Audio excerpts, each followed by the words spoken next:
4 people reportedly on board that helicopter.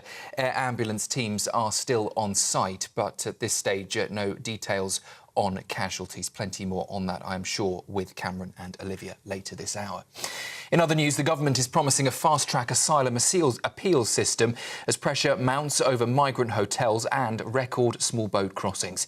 Home Secretary Yvette Cooper says delays of more than a year to hear appeals are completely unacceptable, with 51,000 cases now clogging the system.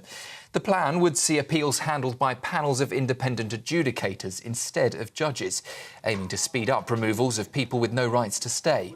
But protests at asylum hotels continued over the bank holiday weekend, as a new poll shows 71% of voters think the Prime Minister is failing to get a grip on the issue. Labour insists the reforms will be swift, fair and independent, but critics warn that nearly half of asylum appeals succeed. At least 15 people have been killed in an Israeli strike on Gaza's Nasser hospital, including several journalists. One of the victims was Mariam Dagher. She is a 33-year-old journalist working for the Associated Press and had been reporting on the worsening crisis in Gaza. Reports on the ground suggest 2 strikes hit the hospital, the first on its 4th floor and the second as ambulance crews tried to reach the wounded. Israel has, in the last few moments, commented on that attack, saying that it regrets any harm to uninvolved individuals and, quote, does not target journalists.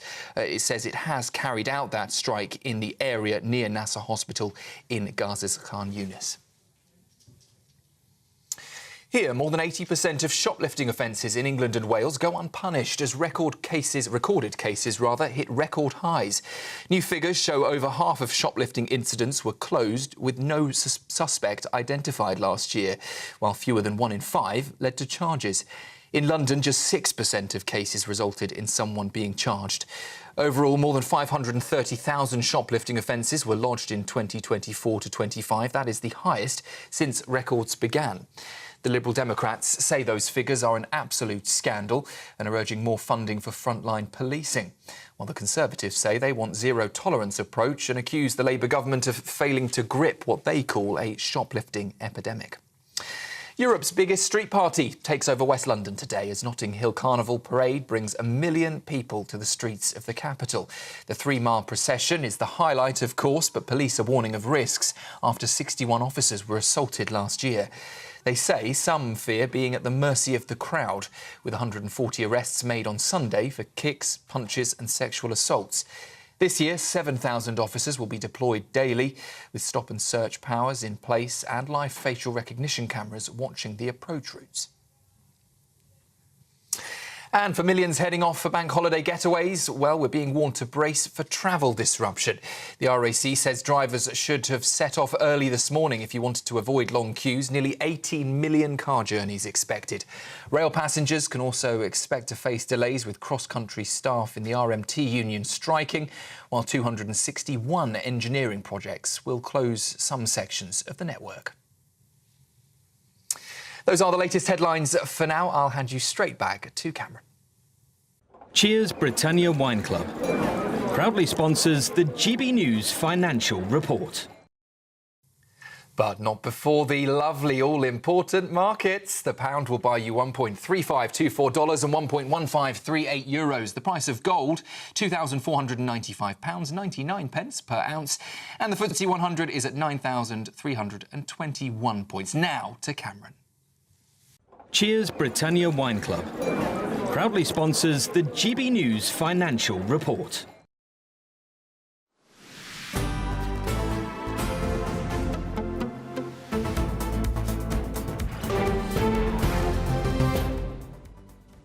Good afternoon, and to some breaking news from earlier today. A helicopter has crashed in a field on the Isle of Wight. Hampshire Police confirms they have closed Shanklin Road whilst emergency vehicles attend the scene and are advising people to avoid the area. A spokesperson for the Hampshire and Isle of Wight Air Ambulances also confirms they have deployed a critical care team to the scene consisting of a doctor and a specialist paramedic. Within the past few minutes, a witness speaking to the PA news agency has said that the helicopter she saw was spiralling and that she believes there were 4 people on board when airbags were deployed. It is unclear if there have been any injuries or any casualties at this stage. However, in the last couple of minutes, Hampshire and Isle of Wight air ambulance have confirmed that 1 patient has been airlifted to hospital in Southampton following that helicopter crash. That's reports being cited on the PA News Agency. Well, let's speak now to the local councillor for Shanklin in the Isle of Wight, Chris Quirk. Chris, thank you very much for joining me at this time. I believe the Isle of Wight has turned into a bit of chaos at the moment, particularly around road closures. What can you tell us? The road closure is the main road into Shanklin, between Shanklin and Newport. The crash appears to be in a field adjacent to the road, the A3020. The road has got 4 ambulances, or had 4 ambulances, 3 fire engines and 2 helicopters there not too long ago. It sounds as if one of the helicopters has gone off back to the mainland with airlifting a patient. And the other one was the lifeguard helicopter, which also has left the scene. But beyond that, I can't update you too much because no one can get up there, and we would be in the way if we were up there. We needed to let the paramedics and the doctors and the air ambulance do their work and get people safely out, assuming hopefully that there are all survivors.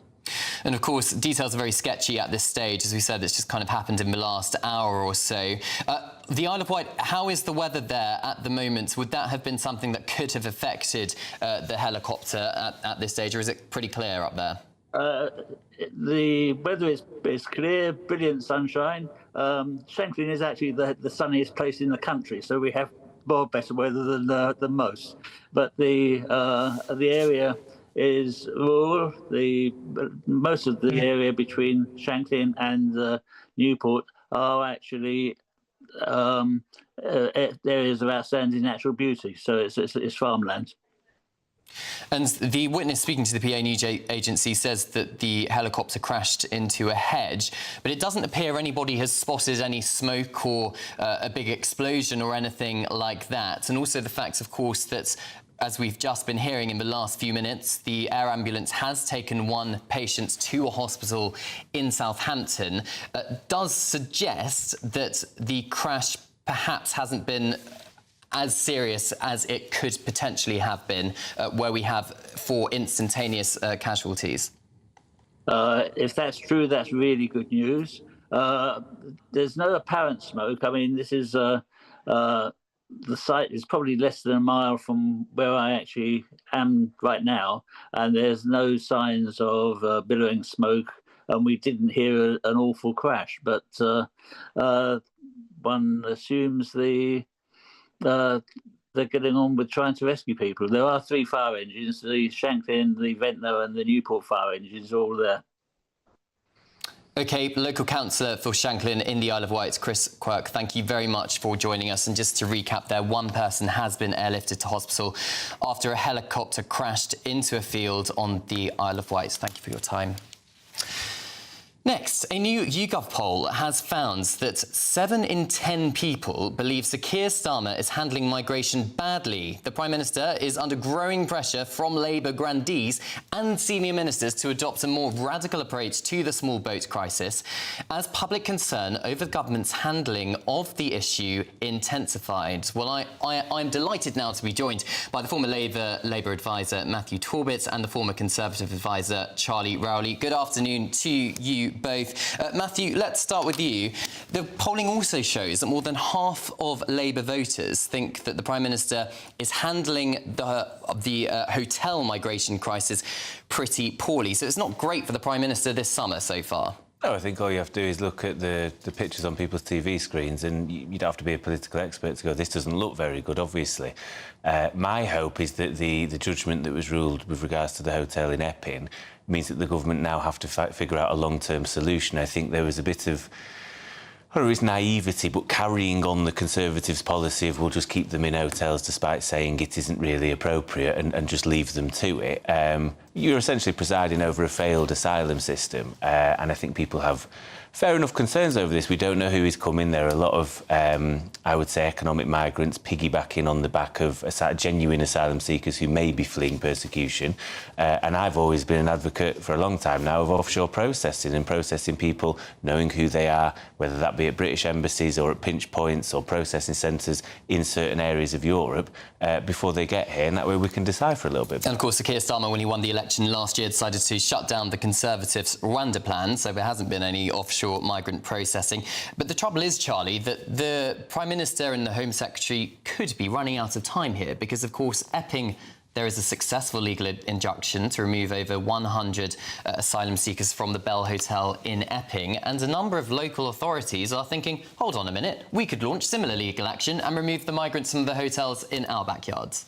I think you're absolutely right, and we're only going to see more of those challenges take place. We're seeing local MPs that have those hotels in those constituencies and the local leaders of those councils following in the footsteps of Epping. The situation is not good for the Labour government, it goes without saying. 50,000 people that came into this country is a record super quick time compared to the last 12 months. They don't seem to have a grip on it. They did scrap the Rwanda plan. But I think the whole point about hotels is an interesting one, because if these people were genuine asylum seekers, if these were people that were genuinely fleeing persecution, that genuinely needed our help and support, I don't think anybody would have a particular problem. When it came to Ukraine, we had our whole Homes for Ukraine scheme, which people opened up their hearts and their homes to people that were genuinely, obviously fleeing what was an illegal invasion by Russia. But what you're seeing, as you are on your screens now, are people, men of working age, that hop on these dinghies, that get sent across the channel, that seem to be held up in 4 or 5-star hotels. They get their £50 a week from the government. They can get free dentist treatment. They can get front of the queue for GP surgeries.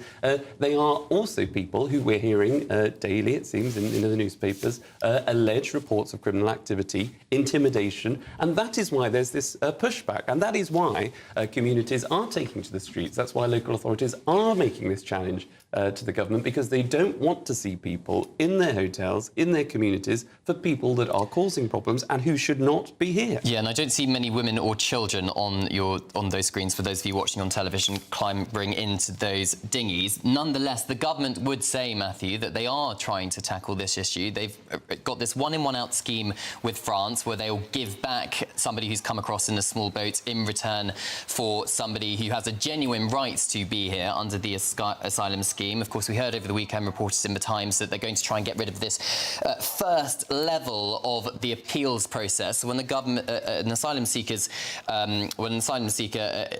is rejected from this country, they can then appeal it. But then it takes up to a year, doesn't it, to get them through that process. So the government are trying to do something. Will it work? The closest example we've got for the one-in, one-out was one between Turkey and the EU. And what happened is it worked initially, but they couldn't get it up to the point that they wanted to of capacity. That would be my concern with this, and whether it will be enough of a deterrent as such when your odds are sort of 1 in 17. Your odds aren't looking too bad if you're coming over on a boat. I think the point Charlie made about Ukraine is absolutely pertinent to the point of offshore processing. The difference with Ukraine compared to a lot of the others at the moment is that was a safe and legal route. If you are fleeing Afghanistan at the moment, you're not getting a flight out of Kabul. So for that reason, it's not the same as Rwanda. Rwanda was deporting people that were already here to then be processed. What I would like to see, and I've encouraged the government to look at it, is to process people before they make that crossing, because essentially you're killing off the model. Why would you pay thousands if you're genuine? You're going to process yourself. You're going to hand in your ID. Anyone that then comes across should be deported, because you're doing it in a way that wouldn't be acceptable if you're a genuine asylum seeker. And I think that the male point I always think is very interesting. I wouldn't put my partner in one of them boats. I wouldn't send my partner on one of these treacherous sort of well, it looks incredibly unsafe. Exactly. People drown in the channel. What you tend to find is people will go... I would go myself. If that was me, I'd say, you stay at home with the kids. There is no way I'm putting you in a boat without me. I am going, stay with family, I will get the help and send for you afterwards. And I think that is why we see a lot of men. And not a lot of women and children. Exactly. But that's the point. People are coming into the country illegally. They're taking that perilous journey. They are men, but they are not fleeing some areas that where they shouldn't be. You're absolutely right. The government can set up safe and legal routes, but it chooses not to. That's at the behest of any government, whoever that is, Tory, Labour, Reform, coalition of goodness knows who what. We might see in the years ahead. But the reason why 70% of people are up in arms about this Labour government is because if you dare talk about immigration, you were branded part of the far-right bandwagon. You were even locked up if you made comments on social media. You're seeing, come on.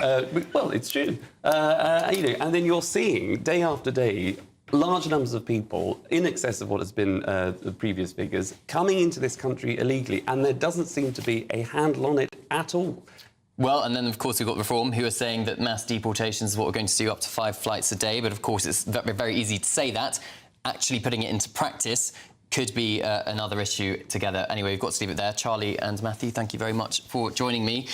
Moving on, a bit more of a headache, actually, for the Labour Party, because the Deputy Prime Minister, Angela Rayner, is facing criticism.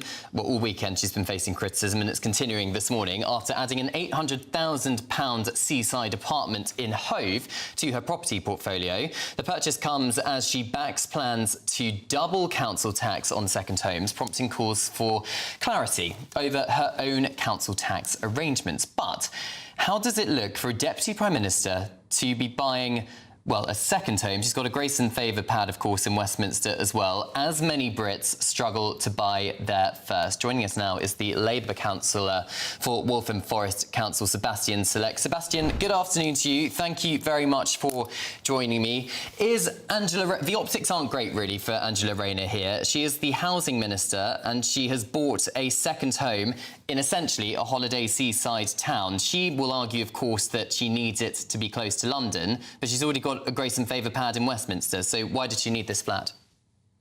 Hi, Cameron. I don't think anybody needs a second home, but what we're seeing here really is a working class woman who's done well for herself. If Thatcher was still alive, I think she'd have only praise to rain down upon Rayner. What we're seeing here is somebody who is going out there, making a success of herself and enjoying some of the spoils. It's, late August now, deep into silly season, really grasping at straws here. And what I worry is that the outlets and the politicians who are pushing stories like this are eroding their credibility, because once something really serious comes along, they're not going to be listened to by people who are put off by this. So I think we're really barking up the wrong tree on this one. Yeah, Sebastian, I get your point that perhaps she looks relatable, where she's, got a glass of wine in her hand, she's smoking a vape, she's riding a canoe on the south coast of England. But on the other hand, there's a genuine housing crisis in this country.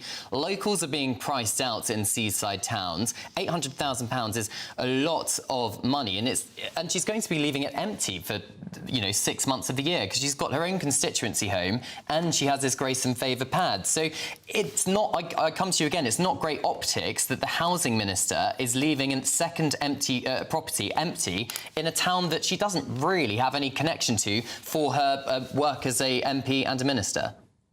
Well, help me understand what she's done wrong exactly.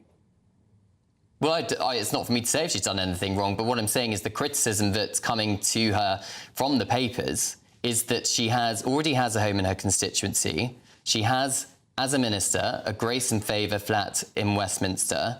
So why does she need the second home in Brighton as the housing minister when there are people in that part of the world, in Sussex, struggling to get on the housing ladder? Well, I think this is entirely normal behaviour for a senior politician. You have the Prime Minister typically has 3 homes, their constituency, Number 10 and Chequers. The Foreign Secretary quite normally has 3 homes because they have access to Chevening as well. The Chancellor often will have 3 homes, given they have Number 11, their constituency, and Dorneywood. So if we're searching for scandal here, I think we're really going to struggle to find it. If you want to find scandal, I would struggle. I would look at Rayner's opposite number, Kevin Hollinrake, the shadow housing minister, who is a portfolio landlord. He owns 5 properties in York, and he has a substantial shareholding in a sales and lettings estate agents company. So it's really tough, I think, to zero in on Angela Rayner on this one, who is, as I say, really somebody who has done well for herself, come from a very difficult background, and has made a great success.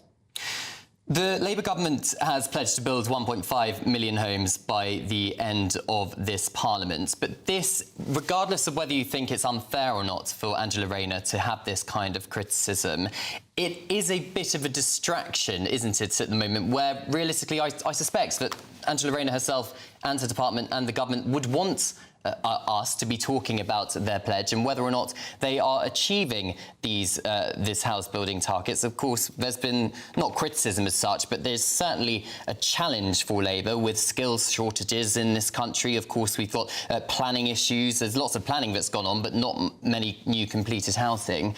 So is there a worry that this whole thing is going to distract from the policy of Labour to end this housing crisis?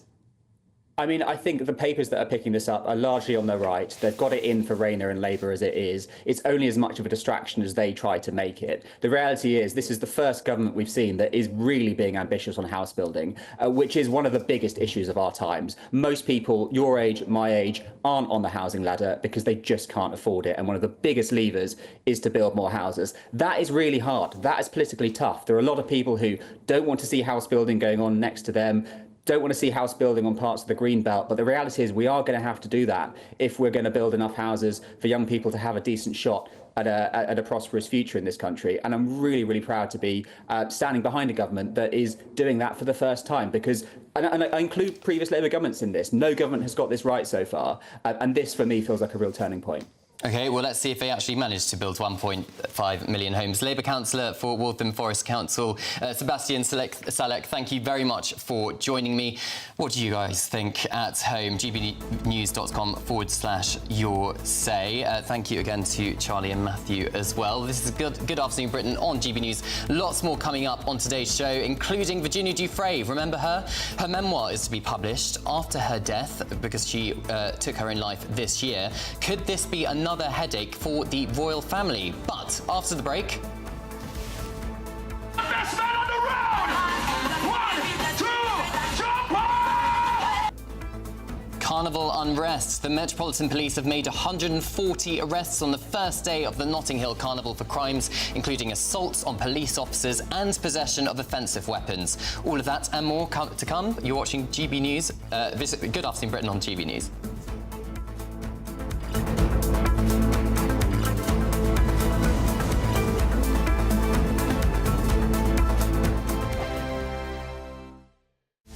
This is Britain's Newsroom, where your voice matters. It's just astonishing. With expert analysis and honest opinion, we don't just keep you informed. We bring you unique perspectives you won't see anywhere else. Can't argue with any of that. When the news happens, it happens here. On Britain's Newsroom, weekdays from 9:30 a.m. Only on GB News. GB News Breakfast. Every day from 6 a.m. We're reigning supreme this morning. I'm so happy. Did you watch it then? Did you enjoy it? I was a nervous wreck. Yeah. Honestly. Why did it come down to the crunch like that? Because it's England. You know what? No matter whether it's the women or the men, it still keeps you on the edge of your seat. But they've got this resilience. The thing is that we've never seen with the men before. I suppose it's changed a little bit, but... it really is that. I don't want to use any cliches, but that's my job. That's my job. Never say die attitude. And it was terrific. Do you know, though, for how long, out of the 3 knockout games that England played after the group stage, for how long they were actually ahead? Go on. Don't worry, I'll tell you. 4 minutes and 52 seconds across 3 entire games was the amount of time they were actually ahead. Doesn't matter. Doesn't make any difference. No. Yeah. They came back and they won it. It was would it have been better? I was still going to say. Are you looking at? Are you? You know, but in terms of, you know, if we'd had a stronger game, if we'd been really punching in this rather than it going right down to the wire. No, I don't think so. I don't think it really. I honestly don't think it matters. It's just about who wins, and when you've got a trophy. which is up for grabs there, and also for the second time that the Lionesses have done it, and they were underdogs. I mean, Were they? Yeah, they were. Yeah. You'll have players that will say, "Oh no, I don't think so." And I said to you on Friday, there wasn't much in it. Yeah, they were but of equal But the footing. the Spanish team were the favourites. They're the world champions, and also pound for pound, if you look player for player, again, there's another cliche for you. They would have been the better side, but it's a team game. It's how everybody reacts together, how everybody plays alongside each other, and the management. GB News, the People's Channel. Westminster, the ultimate clique. And you're fighting like rats in a sack. But here on the Camilla Tominey Show, we ask the questions the establishment media is too scared to ask. OK, let me ask you a straight question, because I know you're a straight-talking politician. Whether it's net zero, illegal immigration or law and order, nothing is off-limits. You had the power then. Yeah, as I and say, now you've lost it. That's the Camilla Tominey Show, a politics show that's fearless. But no, let me finish my question if you don't mind, because it is my show. Sundays at 9:30, only on GB News, the People's Channel, Britain's news channel.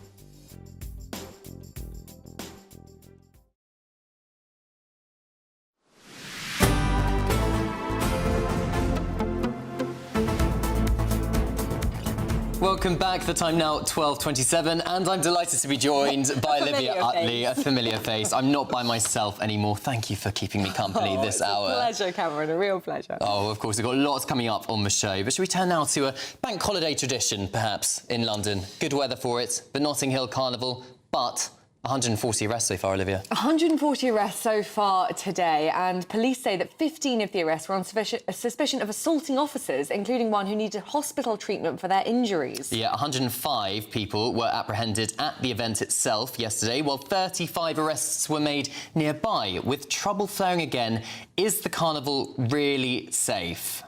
Well, joining us now is former London Assembly member for Kensington and Chelsea, Tony Deverish. Now, Tony, I mean, one big problem, of course, is that 7,000 Met police officers are having to police the Notting Hill Carnival. We talked a bit earlier on today about the shoplifting, the chronic shoplifting problem in London. Wouldn't those police officers be better deployed policing shoplifting, policing some of those minor crimes on the streets which are getting people really, really upset, instead of wasting their time at the Notting Hill Carnival? Well, good afternoon. You would think so, wouldn't you? But we have to say two things to start with. Number one, I'd like to thank the frontline police for what they're doing this weekend. It is the toughest week of the year for the police, and I've been out with them most years over the last decade. They do an absolutely fantastic job. So thank you to all the men and women from the Met and the other police forces that are out. And thank you to my council colleagues in both the Royal Borough, Kensington and Chelsea, and the City of Westminster. Look, the Carnival is a very difficult issue because, of course, on the one hand, we want people to enjoy themselves. And if you're going to Carnival, can I just call for you to please don't take any valuables today. Please be careful, and please be careful where you're near the biggest crowds, because there's two real concerns. Concern one is the vile criminal who hides across. Obviously, most people going to Carnival are law-abiding people. But concern number two is crowds. We all remember the terrible Hillsborough disaster, and we don't want any crushing. And I've been close to being knocked over myself at Carnival. It is pretty terrifying. So be really careful, but enjoy the Carnival. And it's up to the mayor. Remember him, he's meant to actually be the mayor of London. And the Home Secretary, of course, is on holiday at the moment, to really get a grip. Because public safety is everybody who's elected's number one priority.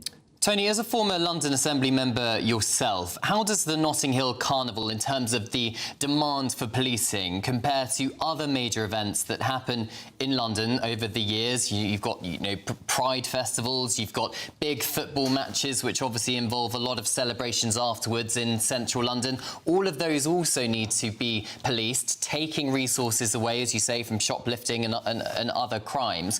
Is the Notting Hill Carnival disproportionate in the level of demand for policing? It's what they call extraction, that we all at suburbs level in London often worry that there are no police actually on the streets. And the reality, as you say, they could be at a football match, they could be at Pride, they could be at the Notting Hill Carnival. The issue is there's nothing like the Notting Hill Carnival. There's just the general demographics. Unfortunately, there is a lot more crime.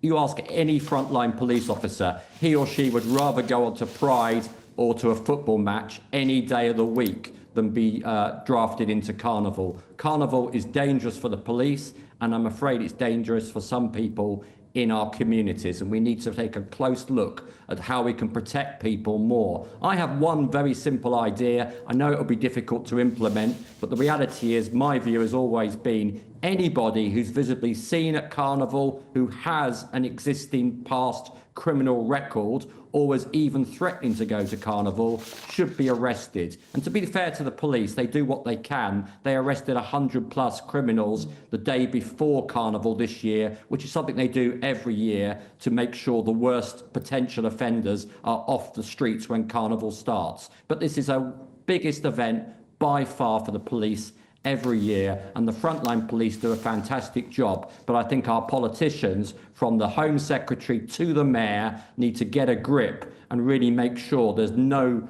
major incidents of crowd crushing. Thank God there hasn't been so far. And there are lower levels of crime. This is appalling. Every year, people get seriously hurt. And of course, last year we had 2 murders. Well, you talk about Sadiq Khan getting a grip of this. Can you be a little bit more specific? What is the mayor exactly supposed to be doing about this? You talk about perhaps stopping criminals with a criminal record being on the streets for the Notting Hill Carnival. As you say, that's very difficult to implement. Is there anything else specifically that the mayor should be doing? I think he actually needs to take full control. One of the things that Sadiq is infamous for is never taking responsibility for anything on any subject. The reality is he really leaves it to some of his junior colleagues at the Greater London Authority and the excellent 2 councils, Westminster and Kensington, Chelsea, and the police, just to get on with it. It's not just about providing funding. It's actually showing the leadership that, whatever you think of them, Ken Livingstone and Boris Johnson always showed leadership on major incidents like this as Mayor of London. Sadiq, of course, is invisible today, as he is every other day for the last 9 years. OK, former London Assembly member for Kensington and Chelsea, Tony Deverish, thank you very much for joining us. I mean, it is interesting. They have got live facial recognition to try and target criminals. They've got screening arches to try and stop people with knives, and stop and search powers, of course, the police have as well. But it's about keeping people safe at the end of the day. I think one element of it is that the prisons are so full. These people, maybe they do get arrested. 140 arrests yesterday. What's going to be done with them? They'll just be back at the Notting Hill Carnival next year, I expect. Yes, quite possibly. Well, let us know your views. gbnews.com/your say. This is Good Afternoon Britain on GB News. Lots more coming up on today's show, including Virginia Giuffre's memoir to be published after her death later this year, that memoir being published. Could this be another headache for the royal family? All of that and much more after your headlines.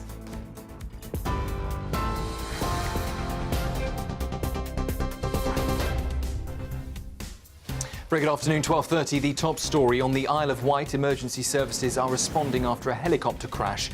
One patient has been airlifted to a major trauma centre in Southampton. The area has been sealed off while crews deal with the incident. The government is promising a fast-track asylum appeals system as 51,000 cases clog the system. Home Secretary Yvette Cooper calls delays completely unacceptable, while critics warn nearly half of appeals succeed, showing first decisions often fail. More than 80% of shoplifting offences in England and Wales go unpunished as cases hit record highs. The latest data shows over half are closed with no suspect identified. In London, just 6% lead to charges, a situation the Lib Dems call an absolute scandal. At least 15 people, including journalists, have been killed in an Israeli strike on Gaza's Nasser hospital. That's according to local officials. Israel has now confirmed that strike. Europe's biggest street party has taken over West London. The Notting Hill Carnival expected to draw 1 million people onto the streets today. This year, 7,000 police officers are on duty, and they're using stop and search powers and live facial recognition cameras after 140 arrests were made on Sunday. Those are the latest headlines. I'll be back with the news at 1. Tune into GB News Radio wherever you are, online, on DAB digital radio, on TuneIn, on Radio Player, and on your smart speaker. Just say, play GB News.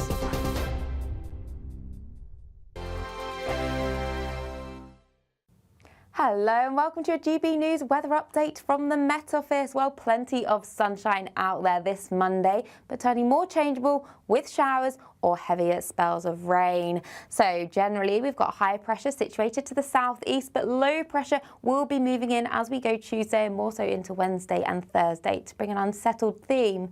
But back to the rest of today. Well, plenty of blue skies out there. Dry and settled, but across Shetland, holding on to some low cloud here, maybe thick enough for some patchy drizzle, and then a bit more of a breeze developing in the west before this band of rain moves into Northern Ireland later. But otherwise, it's going to be feeling very warm out there, highs of up to 29 degrees. So as we go through Monday evening, plenty of late evening sunshine across Scotland, but always holding on to this low cloud across Shetland before this band of rain arrives in from the west later. So an unsettled end to the day across Northern Ireland, a damp end to the day here with outbreaks of rain and a bit more of a breeze. But across much of England and Wales to end Bank Holiday Monday, it's fine, it's warm and it's settled. But as we go through this evening then, that's why we have this band of rain moving in from the west. It's going to be heaviest across parts of Wales and the southwest of England as it moves its way eastwards overnight. Generally staying dry across the far southeast, but otherwise temperatures holding up at around 16 or 17 degrees. So to start Monday morning then, a bit more of an unsettled picture compared to today. Outbreaks of rain moving its way eastwards. It generally starts to fragment, so actually only a few spots of rain coming into the southeast. But behind that, it's a case of sunny spells and blustery showers, most frequent across Northern Ireland, and it's going to be fresher out towards the west, but holding on to temperatures up to 26 degrees in the southeast. Bye-bye.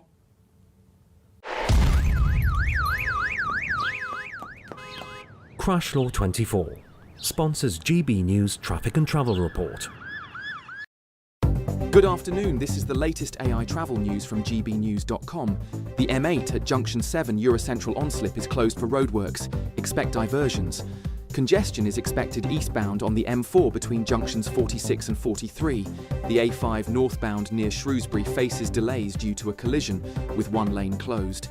Lane closures on A14 eastbound between junctions 23 and 24 in Cambridgeshire are due to a vehicle fire. The M3 westbound has a lane closed between junction 8 and 9 in Hampshire.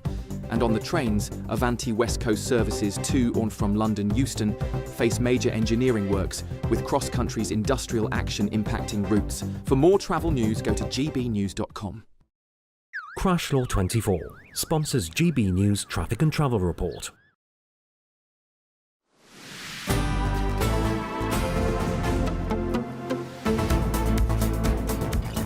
Welcome back. The time is 12:39. Now, Virginia Giuffre's memoir, finished before her death by suicide earlier this year, is set to be published, titled Nobody's Girl.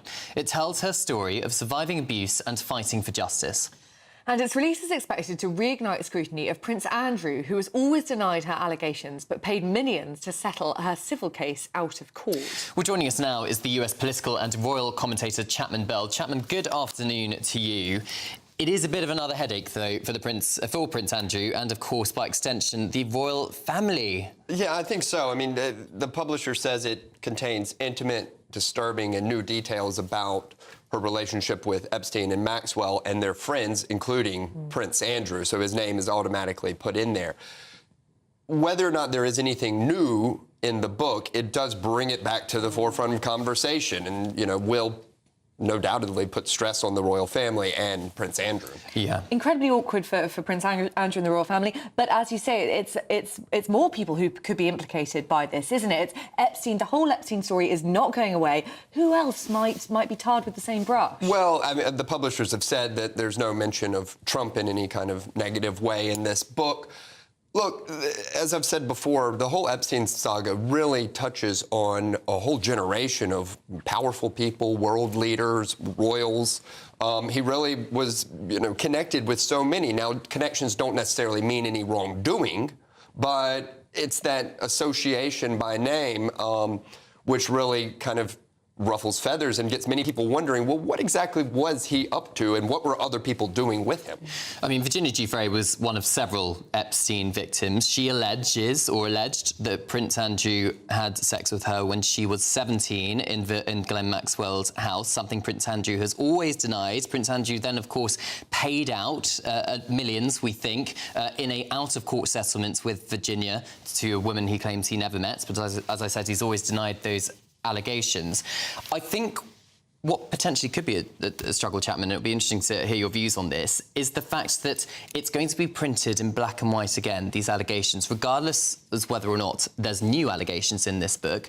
What does the king do in this situation? It's his brother we're talking about here. Right. Well, and I think when the Duke of York paid that settlement, he thought he was closing a chapter in his life. Now, there could be multiple chapters printed in black and white, once again discussing it. And I think regardless of the information in the book, people will read it. There's a huge appetite across America right now with what is actually in the Epstein files. And while this is not the files, this is someone who was a victim who once again is repeating allegations about a very powerful person and a very powerful family. How bad do you think this will be for the royal family's reputation as a whole? Do you think this will have sort of cut through, or do people is it already priced in that Prince Andrew's a bit of a bad apple? Well, I think when he was stripped of royal duties and took a back seat, I think that kind of pushed him out of the forefront. You know, even yesterday, he was not seen going to church with the family. Maybe he needed to go seek counsel to talk about what's happening with this book. But I think while it could once again make things difficult for the royal family, I think ultimately people realize the person who is going to be potentially having a difficult time is one person, and that is Prince Andrew. Yeah, I think that's pretty telling, isn't it? This is now the second time this year that Prince William and Catherine have not been at a church service with Prince Andrew, but that's by the by. The transcripts released by the US Justice Department on Friday of Glenn Maxwell being interviewed, she was pretty insistent that there is no way that Prince Andrew could have done what he's alleged to have done with Virginia Giuffre. Yeah, it's interesting. I mean, she's the one person who is serving time, and justice has been served on a connection with Epstein, but she was defending the Duke of York in her transcripts, and even called into question the veracity of that photo, which has been kind of the key thing connecting him to Virginia Giuffre all along. So, but she's also, I think many people will say and have to remember, she's a convicted criminal. So, well, what reason would she have? I agree that we can't take her word. We have to take it with a bit of a pinch of salt. But what reason does she have to lie? Well, that's who knows. Beyond your pay grade, that question. I don't have a crystal ball. But clearly, this is something that she feels strongly about and is willing to defend the Duke of York. And so maybe who knows? Maybe there is some truth to it, but undoubtedly, he's always denied the allegations. Undoubtedly, though, she must know more about what Epstein got up to and who other, potential other people who potentially had any wrongdoing, could be. So it's interesting that we've yet to hear more about her, putting other names out there of people who potentially committed crimes. And she insists there's no Epstein client list, and we do know, of course, that following this interview that she gave, she was moved from a high-security prison to an arguably much nicer low-security prison, but that's by Chapman Bell. Thank you very much for joining us. Thank you very much, Chapman. Well, this is Good Afternoon Britain on GB News. Lots more coming up on today's show. Could loud music on buses and trains soon land you with a fine? Well, the Tories want to crack down on noisy commuters. So is this the end of the bus DJ? Now, if you are in search of some winter sun, getting away from all that horrible noisy music, here is the forecast for some of the top European holiday destinations.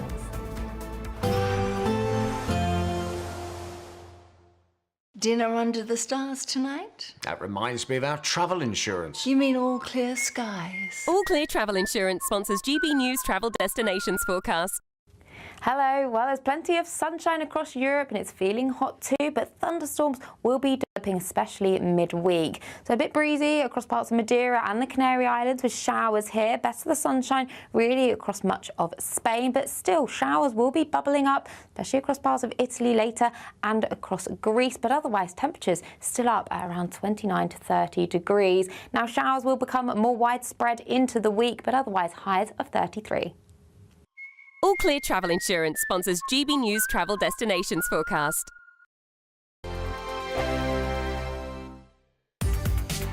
From the school run to the home run, watch a new show for all of Britain. So he can say whatever he wants. A straight talking show where all voices are heard. And, you know, when are we going to stop talking about smashing the gangs and actually do it? With the stories that matter from every part of our country. There's a bit of a crash landing there for your Chancellor. Bold, fearless and standing up for you. That's me, Martin Daubney, 3 p.m. till 6 p.m, weekdays, here only on GB News. The People's Channel, Britain's news channel. Britain was once the envy of the world, but look around. A nation that no longer knows what it is or where it's going. A country that's broken. How do we fix Britain? How do we bring it back? Friday night with Matt Goodwin at 8 p.m, only on GB News. You want to know what's really going on in the corridors of power? Labour don't know what to do with you half the time, and that makes you quite lethal in the chamber. Get behind the headlines with Chopper's Political Podcast. Join me, Christopher Hope, as I sit down with the great and the good of British politics. We'll see where this ruling takes us. These are the stories shaping our nation. Chopper's Political Podcast, available now on all platforms. Listen in and stay ahead. At GB News, we love to hear from you, our loyal community. So drop us a line at gbnews.com/yoursay. There you can talk to each other and also to the presenters live on air. gbnews.com/yoursay, because GB News is your channel, Britain's news channel. Hi, I'm Michelle Dewberry, and my show is your opportunity to cut through all the noise and dive in headfirst to some robust debates. Ideas clash. Situation, no, isn't it? No, because the failure is you're deliberately avoiding my point. Nothing's held back. And if you think this is the end of it, wait for more. And we do not shy away from the difficult stuff. Sometimes I want to shake people and say, if only you understood. So join me on Jubes & Co weeknights at 6 p.m, only on GB News, Britain's news channel. Join me, Nana Akwe, for an informative, interactive news programme with a difference. It's fun. No, he didn't say that, Dave. I'm so surprised. I think there's an element of truth to that. Join me from 3 p.m. every weekend, only on GB News, Britain's news channel. It's Patrick Christie's Tonight, and here we do things differently. It's explaining the absolute madness of this, doesn't it? It's explosive. I mean, this is very good. It's lively. 850. Your government sat there, Sean, and it did nothing. It's controversial. And the Middle East has been in turmoil since before I was born. It's everything you need to kickstart your evening. Everyone's had their Weetabix tonight. I love to see it. That's Patrick Christie's Tonight, weeknights from 9 p.m. Only on GB News, the People's Channel, Britain's news channel.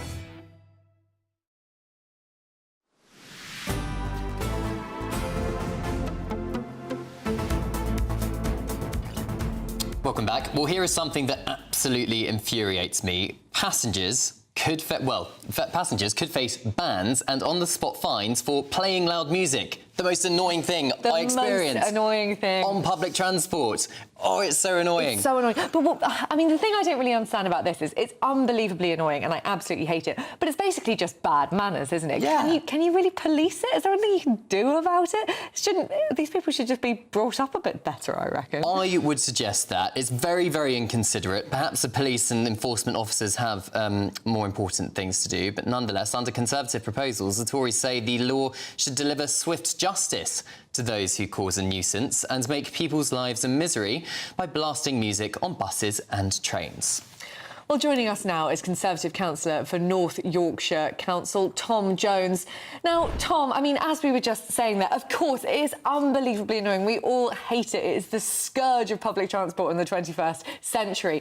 But can we really do anything about it? Will fines, will they make a difference? And will it really be possible? Shouldn't those police officers be doing something better with their days? Well, yeah, I mean, they could always be policing our Twitter feeds, I guess. That's what they seem to spend most of their time doing.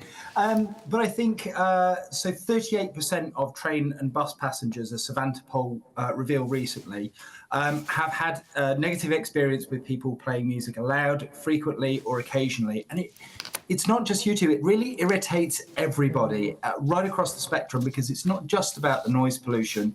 It's about the signal that noise pollution sends, that you don't care about social norms, and also that you don't care about the passengers that you're sharing a carriage with. So I think this is something that people would like to see the police spending more time on, frankly. There are already bylaws on trains, though, to try and tackle this sort of thing. But what I've noticed when I'm on a train, which is pretty frequent, to be honest, there's quiet carriages, aren't there, where you're not allowed to really have conversation, take telephone calls, definitely not play loud music, and yet people still do, and yet the train conductor, if there is one at all, does nothing about it. So there's, you know, if they're not doing anything about it now, what are these new laws really going to do in terms of enforcement? Well, the hope is that with enforced powers, that they will be able to issue on-the-spot fines. I think part of the problem is that currently staff feel that they aren't able to take much particular action. The Conservative policy is really strengthening up the ability to deliver on-the-spot fines of up to £1,000. But the interesting thing is that the same Savanta poll showed that I think 54% of people said they wouldn't feel comfortable asking the person to lower the volume if they were listening to it out loud. And I think that speaks to an implicit knowledge that we all have, which is that somebody who's not obeying the social norms of listening to your music on earphones or in private is probably not going to be governed by social norms in person interactions either. Well, exactly. I think that's absolutely the problem. I mean, I suppose the issue is I very much see the logic in this. I like the idea that, you know, you fix a broken window, you tidy up things, you start with a really low-level behaviour, like playing your music out loud, and if you fix that, then society will sort of begin to fix itself. But there are, at the moment, £1,000 fines for people who, on-the-spot fines for people who can't present a valid ticket when they're travelling on the trains. And yet still we see people in London every day, and I'm sure in your part of the world too, just barging their way through the barriers. Isn't this a problem that needs to be sort of addressed at home in families bringing up their children better? Getting very old. Well, if we had much public transport in Yorkshire. I think there is an element to that, I think, but the problem is that a culture of lawlessness begets a culture of lawlessness. And as you say, it is the broken windows problem. It starts at just pushing through the train barriers, and then it ends with people graffitiing the tube. And whilst it is obviously an issue that really should be solved, ideally at home by, you know, people raising more responsible children, we live in the world that we live in.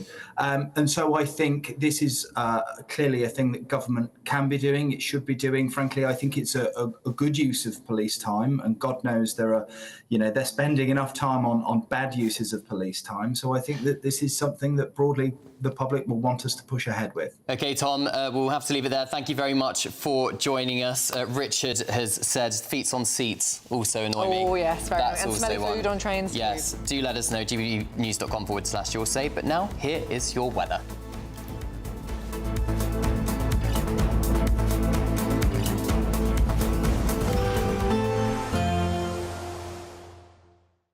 Expect warm spells with the odd rude interruption. Box Boilers sponsors the weather on GB News. Good afternoon and welcome to your GB News weather update from the Met Office. Well, it's sunny and very warm out there today before turning more unsettled with rain or heavy showers for the rest of the week. Now, having a look at the bigger picture, we've got high pressure across the UK today, but this cold front will bring outbreaks of rain across Northern Ireland later. So through the rest of this evening, a fine end to Bank Holiday Monday across England and Wales, but a band of rain will give an unsettled picture across Northern Ireland and then later into Western Scotland, Wales and the southwest of England overnight, where the rain could turn quite heavy at times, but otherwise staying dry for the longest across the far southeast, and temperatures holding up at around 16 or 17 overnight. So to start Tuesday morning then, this band of rain will affect much of eastern Scotland and still hold on to some low cloud across Shetland. But towards the west, that's where we see some brighter spells developing, but also some showers. So generally some sunny spells coming through across Northern Ireland to start Tuesday morning, likewise for parts of Wales and the southwest. But we hold on to this cloud across much of central England with some patchy rain here. And that band of cloud and rain will continue to slowly edge its way eastwards, generally fizzling out as it does so, just to bring a few spots across the southeast. But otherwise, behind that, it's a case of sunny spells and some showers, most frequent across Scotland and Northern Ireland, staying driest for the longest, most likely across the southeast, where temperatures still holding up at around 26 degrees, but fresher across the far west. Now, as we go through Tuesday evening, then we hold on to the showers across Northern Ireland and Scotland. Some of these could be heavy, but largely dry across the southeast to start. But otherwise, it is still staying unsettled on Wednesday, Thursday and Friday, with heavy spells of rain and showers and temperatures generally closer to average. Expect warm spells with the odd rude interruption. Box Boilers sponsors the weather on GB News. It's the final week to see how you could win your mortgage or rent paid for a whole year. That's a cash lump sum equivalent to 12 of your monthly mortgage or rent payments, right up to a whopping £20,000. Plus, we'll add an extra £5,000 on top for good measure. Make sure you don't miss out as lines close on the 29th of August. For another chance to win, text WIN to 63225. One entry costs £2.50 plus one standard network rate message. Or text BONUS to 63225. 5 entries cost £5 plus one standard network rate message. Go to gbnews.com/win. Entry start at £2.50. Call 0903 686 3232. Calls cost £2.50 plus your network access charge. Or post your name and number to GB15 PO Box 8690 Derby DE1 9TT. UK only. Entrance must be 18 or over. Lines close at 4 p.m. on the 29th of August. Please check the closing time if listening or watching on demand. Good luck. GB News Breakfast. Every day from 6 a.m. Our reporter Anna Riley is in Ilkley. Hello. Hello. Hello. Oh, Hey, by gum, what accents you've got there this morning. Happy Yorkshire Day and welcome to Ilkley. It certainly is God's own country, is Yorkshire. Absolutely splendid place, and of course we're so proud of our culture. We've got our own language, we've got our own sayings, and it's just a beautiful part of the world. Celebrated every year on the 1st of August. It's arranged by the Yorkshire Society, and it's all about celebrating our heritage, and it's going to be great for businesses as well as the town here today. We're going to have a procession of mayors coming through later this morning, the largest gathering of civic mayors in the world, and we're going to hear the town crier and also on Ilkley Moor bar tats, which means on Ilkley Moor without your hats. The unofficial anthem of Yorkshire is going to be sung. We're joined this morning now by Joe Smith. He's the retail manager of Lishman's of Ilkley, and of course a butcher with a pork pie. Good morning. Good morning. Tell us about Yorkshire Day and what it means to you. So Yorkshire Day for us is very good for the business and all the local authorities. It brings all people down to the shop celebrating Yorkshire Day. I think today will especially be great. What is it about Yorkshire folk and about the countryside that we've got here as well, the moors, and what do you think draws people here? Well, it's just the natural beauty, and it's away from everything. You know, we're not in the city, we're in a really nice kind of area. GB News, the People's Channel.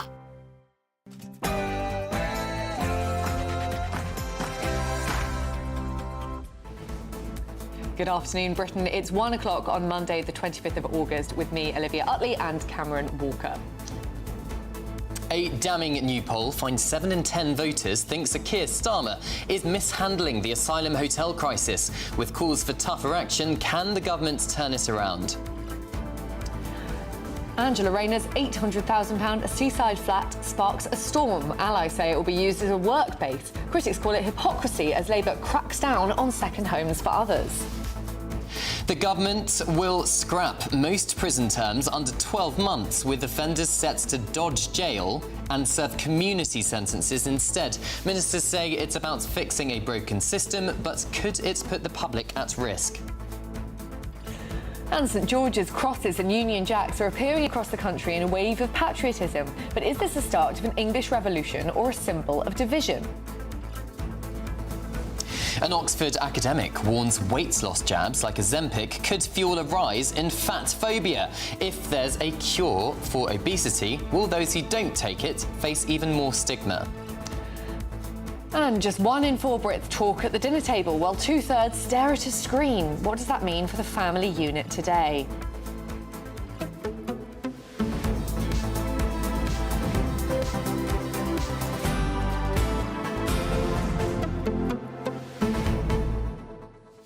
We've also been talking about tougher laws for those who blast out music on public transport. Hang 'em all. Sorry, that's... on buses and on trains. Fines, £1,000 of fines.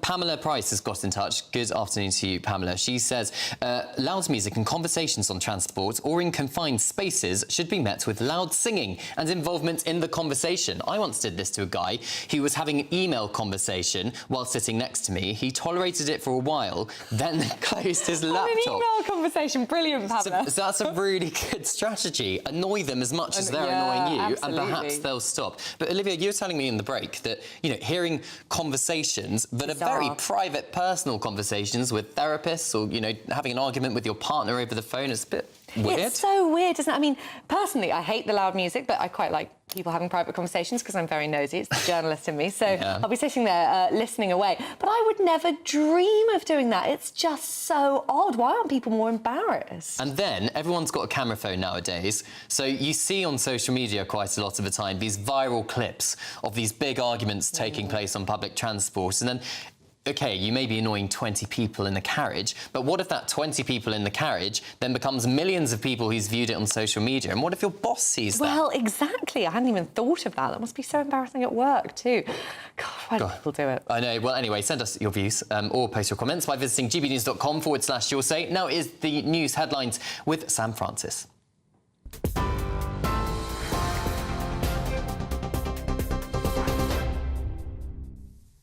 Cameron, Olivia, thank you very much, and good afternoon to you. Just after 1 o'clock, the top story this lunchtime, a helicopter has crashed in a field on the Isle of Wight, leaving one person airlifted to hospital. That aircraft came down near Shanklin Road just after 9:20 this morning, closing the route as fire, police and ambulance teams rushed to the scene. Witnesses described seeing the helicopter spiralling before impact. 4 people reportedly on board. The Air Accidents Investigation Branch has now launched an inquiry into what took place. In other news, the government is promising a fast-track asylum appeal system as pressure mounts over migrant hotels and record small boat crossings. The Home Secretary, Yvette Cooper, says delays of more than a year to hear appeals are completely unacceptable, with 51,000 cases now clogging the system. The plan would see appeals handled by panels of independent adjudicators instead of judges, aiming to speed up removals of people with no right to stay. But protests at asylum hotels continued over Bank Holiday weekend, and a new poll has shown 71% of voters now think the Prime Minister is failing to get a grip on the issue. Labour, though, insists the reforms will be swift, fair and independent, but critics warn that nearly half of asylum appeals succeed. At least 20 people, including, we now know, 5 journalists, have been killed in an Israeli strike on Nasser Hospital in southern Gaza. Officials there say 2 separate strikes hit the site, the second as rescuers tried to reach the wounded. Among the dead are reporters working for international outlets including Reuters, the Associated Press and Al Jazeera. The Israeli military has confirmed a strike in the area, saying it regrets any harm to uninvolved individuals and repeated that it does not target journalists. It comes just 2 weeks after 6 journalists were reportedly killed in a separate Israeli attack near the Al-Shifa hospital in Gaza City. Back here at home, more than 80% of shoplifting offences go unpunished as recorded cases hit record highs. New figures show over half of shoplifting incidents were closed with no suspect identified at all last year, while fewer than 1 in 5 led to charges. In London, meanwhile, just 6% of cases resulted in someone being charged. Overall, more than 530,000 shoplifting offences were lodged in 2024 and 25. That is the highest since records began. The Liberal Democrats say those figures are an absolute scandal and they're urging more funding for frontline policing. The Conservatives, meanwhile, say they want a zero-tolerance approach and accuse the Labour government of failing to get a grip of what they call a shoplifting epidemic. And Europe's biggest street party is in full swing. Notting Hill Carnival lights up West London. More than 1 million people are expected for today's iconic Adults Parade, the highlight, of course, of the 3-mile procession. But police say they are braced for trouble. That's after 61 officers last year were assaulted at the event. 140 arrests were made yesterday alone. This year, 7,000 officers are on duty with stop and search powers and live facial recognition cameras in use. That's it from the newsroom for now. More in half an hour. Cameron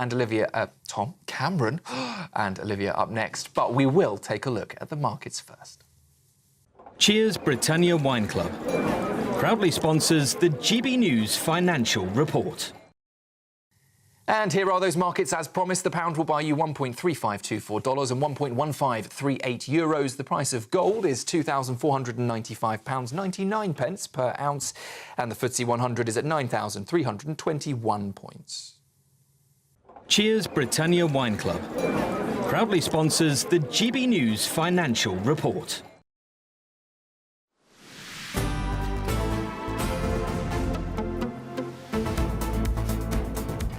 Thanks, Lewis.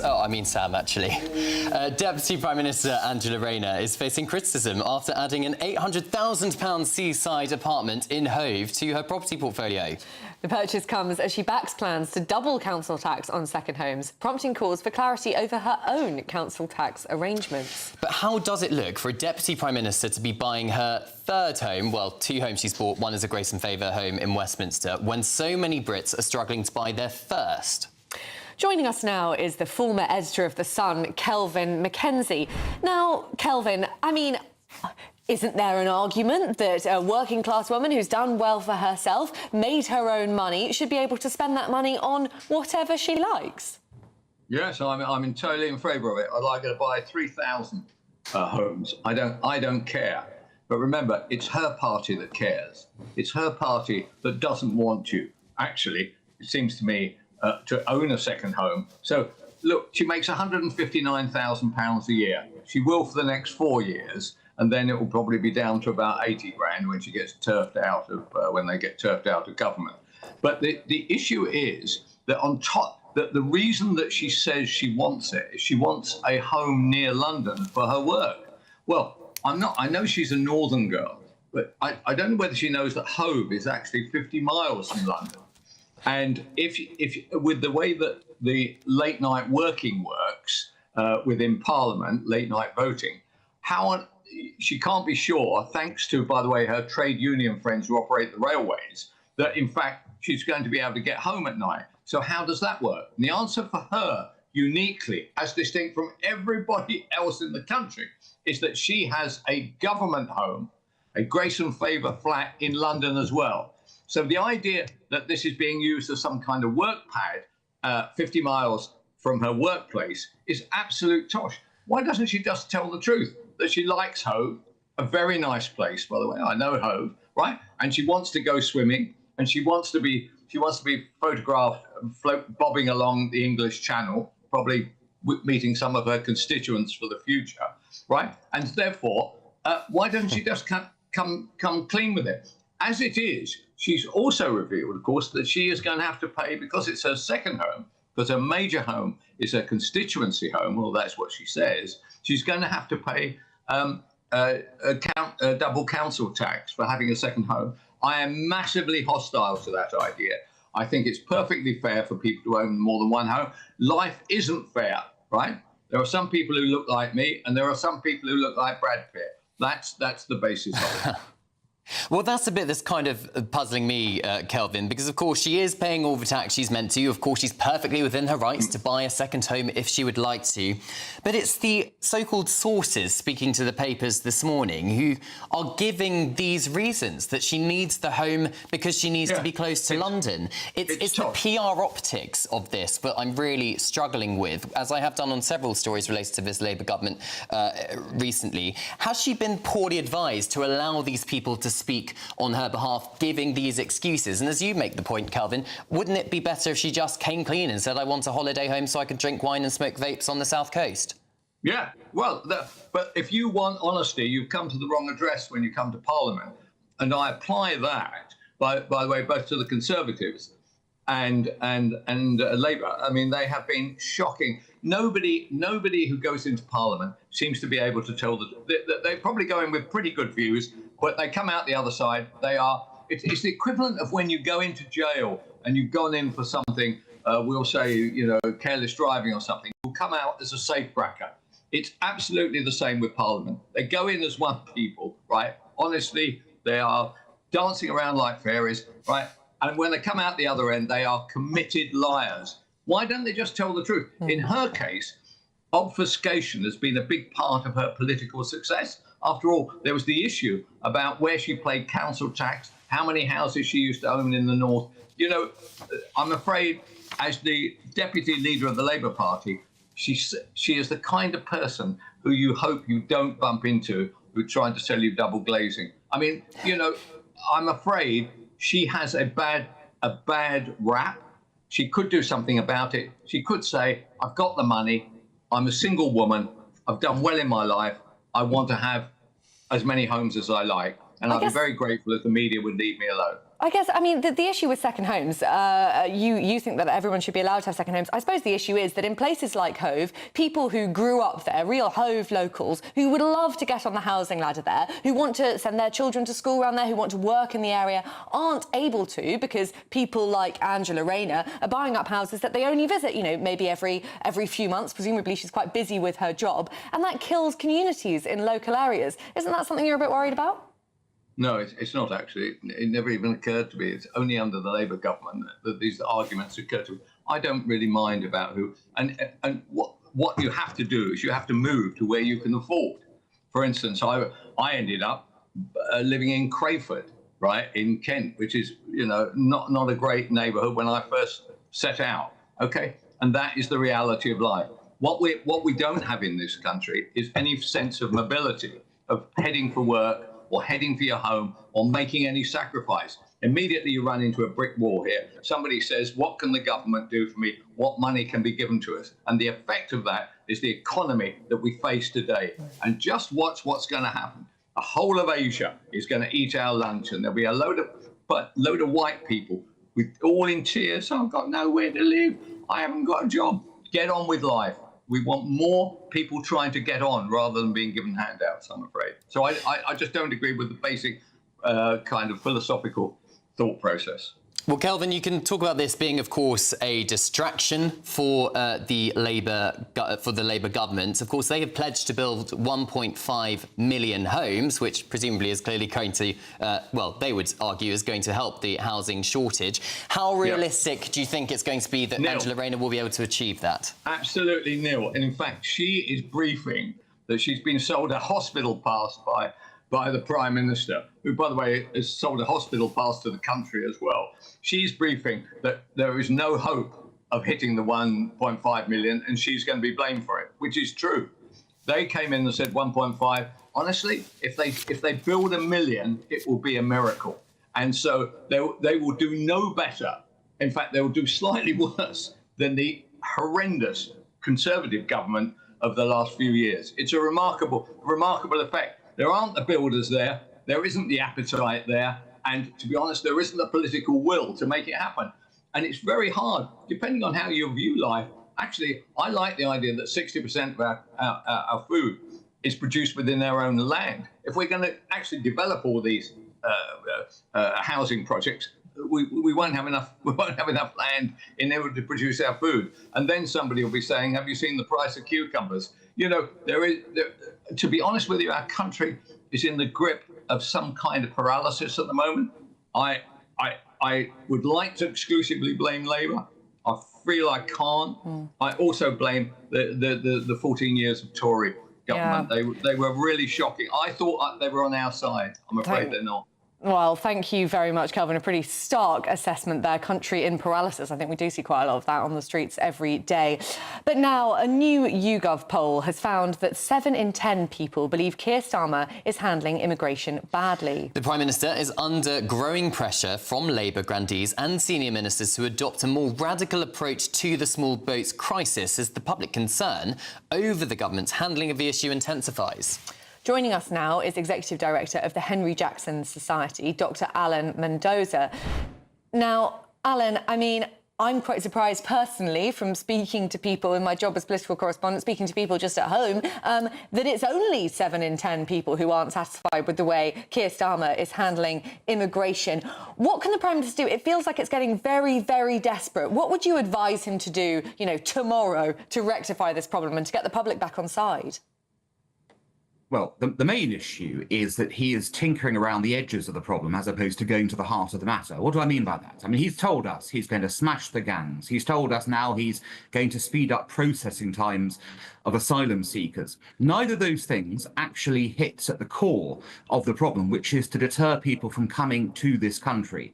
So until he actually goes to that extent and actually leads on an issue which is going to encourage people not to come here, either by making conditions tougher when they get here or stopping them full stop, and I don't mean smashing the gangs, I mean actually making sure they know they're going to be deported immediately, then he's not going to get a grip on it. And people are going to keep on thinking about that because it's going to lead to more people coming.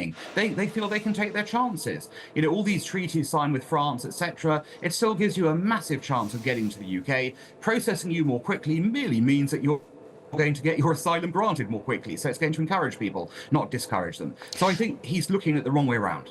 One minister speaking to The Telegraph, I believe, this morning, unnamed minister, I should say, says we don't have the solutions that match the scale of the problems, which is pretty stark coming from a government minister. So is there anything this government can do to reverse the amount of people coming across on small boats, those pull factors, as you are saying, to the United Kingdom? Or do they have to take reforms approach and simply leave the European Convention on Human Rights and do mass deportation flights? Well, that looks like one viable option in the sense that you can then proceed on that basis and you will not be held to account by judges stopping you from doing that. But there are probably other ways of doing it as well. I mean, there are perfectly legitimate ways to process people away from the UK homeland, as it were, and to do it in a different place, to say the minute you arrive illegally, we're going to ship you off somewhere else, we'll process you there fairly, and we can even put you, in that place if you succeed, and that'll be our contribution to asylum. There are options, but they do require radical thinking and a tearing up of the process. The problem is the Prime Minister is a human rights lawyer by background, and he sees everything in legalistic ways, process-driven ways. Sometimes you've got to upend the process in order to find the solution, and he's not the one coming up with those radical solutions right now. Well, yeah, as you say, I mean, Keir Starmer has passionately defended the ECHR for pretty much his whole career. You say that there are other ways of doing it other than ripping up getting us out of the ECHR. You talk about processing people in a third country. The Conservatives tried desperately to do that and were prevented from doing so because of the ECHR. Surely the very first step for whoever is in government is to get us out of there and perhaps, as Nigel Farage is suggesting, to get rid of the Human Rights Act altogether, replace it with something totally different. What do you think? It's certainly the easiest way of doing this. I mean, it's a complicated issue leaving the ECHR because it's not simply a question of, you tear it up and you go. There are other things that you have to consider as well. But it is an easy option. You do it, you then come out, and then you're able to be once again in charge of what happens. But, the reality is, let's also speak about it in the other way. There are many countries who in Europe who seem to be able to do things that we can't, like deport people immediately, send them over, and they don't seem to care about the ECHR. I mean, the French do it, the Germans do it. The Finns, interestingly, I was in Finland earlier this summer and saw that they were sending people back, and there didn't seem to be any ECHR problem. Is the issue actually that we're taking too much sort of notice of the ECHR as it was, and that actually we could do this and just move forwards and worry about it afterwards. I think a lot of European countries have that approach and we don't. Well, are judges therefore over-interpreting, I think it's Article 8 of the ECHR, yes, the right to a family life? And the government, to be fair, wants to, we believe, get rid of that first level of the appeals process where these judges are over-interpreting the law for this independent adjudicators. Do you think that's going to make a difference? Well, it might make, again, a difference at the margins, but it's not going to stop people coming because it isn't actually an ultimate deterrent. Let's imagine you get declined your appeal now. You get sent back somehow. We don't know how yet. How do you get sent back? Who's going to take you back? We don't know the answer to that question. Let's assume you are sent back. What's to stop you trying again? You can try again, different approach, and be in this system, forever, basically. It's only when you ensure that people, when they arrive in this country, are dealt with summarily, are cut off, say, from benefits, they're not given a warm welcome, as it were, then you're going to reduce that pull factor. People are going to suddenly go, the UK looks like the hardest touch in Europe, not the softest touch anymore. We'll stay in France, we'll stay in Italy, wherever we're coming from. We won't go that extra mile. And so it's really about creating that environment where people know that if you break the law coming into the country as such, you will not be greeted with a welcome. You will be immediately dispatched back to where you came from, or you will not have access to public funds, one way or the other. Well, thank you very much. That was Dr. Alan Mendoza there. And I think, even Emmanuel Macron has been saying that Britain needs to get a bit tougher because we are a soft touch, and that a third of the people coming into the Schengen area want to get to the UK. Ultimately, that's a pretty disastrous situation, not just for the government, but for us too. Indeed. But on lighter topics, it's the final week to see how you could live the next year mortgage or rent-free with an additional £5,000 in your bank account. Or if you don't have to make those monthly payments each month, you could end up with £15,000 in tax-free cash. Here's all the details you'll need. There's just 4 days left to see how you can win your mortgage or rent paid for a whole year. That's a cash lump sum equivalent to 12 of your monthly mortgage or rent payments, right up to a whopping £20,000. Plus, we'll add an extra £5,000 on top for good measure. And if you don't have a mortgage or rent to pay, lucky you, we'll give you £15,000 tax-free cash instead. Hurry, lines close this Friday. For another chance to win, text WIN to 63225. One entry costs £2.50 plus one standard network rate message. Or text BONUS to 63225. 5 entries cost £5 plus one standard network rate message. Go to gbnews.com/win. Entry start at £2.50. Call 0903 686 3232. Calls cost £2.50 plus your network access charge. Or post your name and number to GB15 PO Box 8690 Derby DE1 9TT. UK only. Entrance must be 18 or over. Lines close at 4 p.m. on the 29th of August. Please check the closing time if listening or watching on demand. Good luck. Good luck with that. This is Good Afternoon Britain on GB News. Lots more coming up on today's show, including should weight loss jabs like Ozempic fuel fat phobia and new stigma around obesity. But after the break... St George's crosses and Union Jacks are appearing across the country in a wave of patriotism. Is this the start of an English revolution or a symbol of division? All that and more coming up. You're watching GB News, Britain's news channel.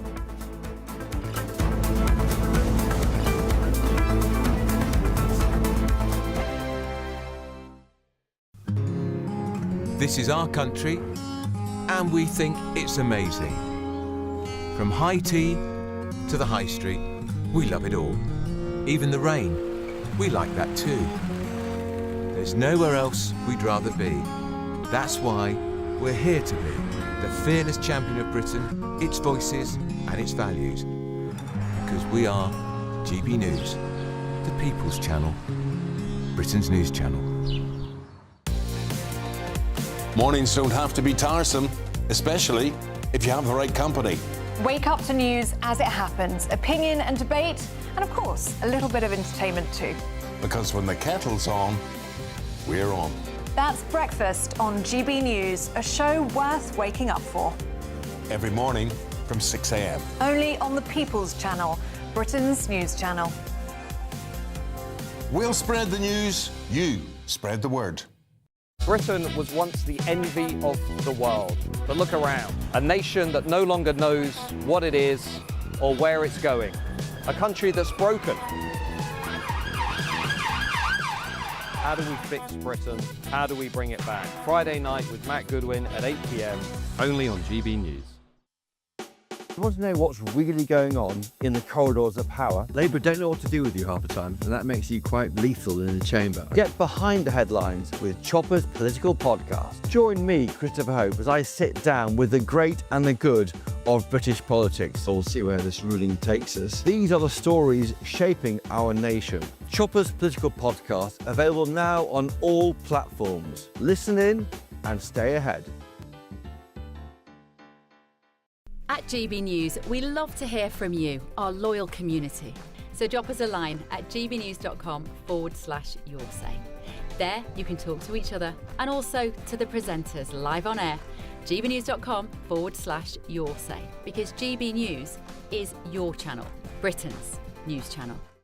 Hi, I'm Michelle Giuffre, and my show is your opportunity to cut through all the noise and dive in headfirst to some robust debates. Ideas clash. Situation, isn't it? Because the failure is... You're deliberately avoiding my point. Nothing's held back. And if you think this is the end of it, wait for more. And we do not shy away from the difficult stuff. Sometimes I want to shake people and say, if only you understood. So join me on Jubes & Co. weeknights at 6 p.m, only on GB News, Britain's news channel. Join me, Nana Akwe, for an informative, interactive news programme with a difference. It's fun. No, he didn't say that, Dave. I'm so surprised. I think there's an element of truth to that. Join me from 3 p.m. every weekend, only on GB News, Britain's news channel.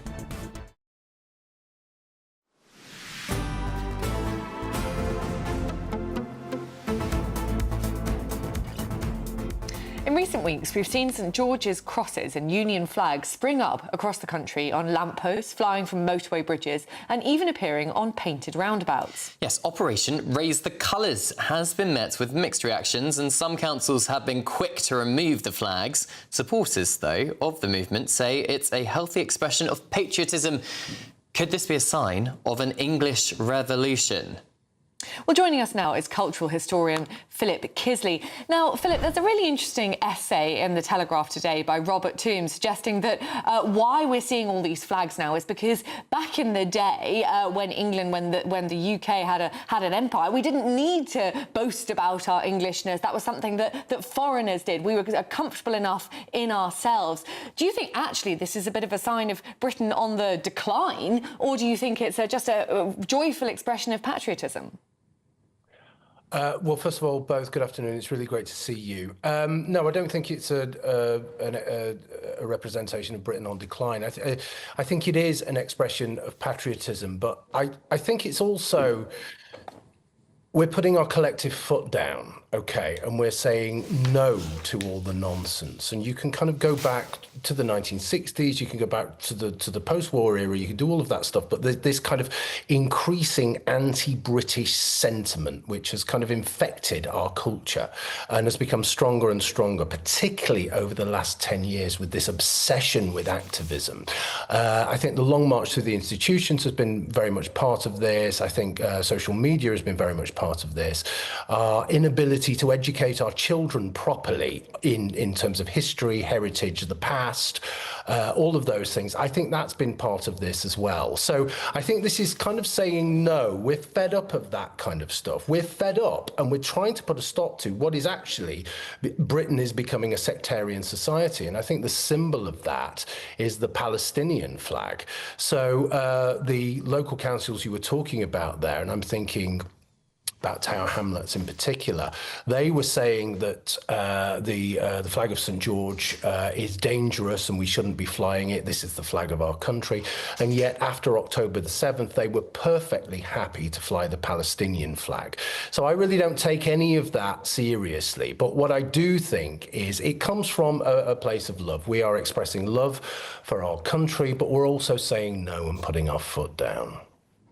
Philip, the question that's been thrown around this morning is this the start of the English Revolution? And of course, no one is suggesting we're going to see the likes of, France in the 1700s and Russia in 1917. But is this the cusp, perhaps, therefore, of a new kind of political order? In other words, are we going to see something, is this a new cusp, a new political order? Are we going to see a change in government, a shake-up of the institutions which have been the status quo for a number of decades now? Yeah, I think it's difficult to say whether it's a revolution or whatever it is, because we can't look into the future, but we can certainly look at the past. I think something is happening. It's definite that something is happening. We're having a conversation about an English revolution here. That's big, okay? I think we're at the end of an era, okay? We've come to the end of this uber progressive era, and I think it's eaten itself. Identity politics always backs itself into a corner and becomes absurd. It becomes the opposite of what it purports to be. So we are seeing this very authoritarian activism that, as I said before, is infecting our culture.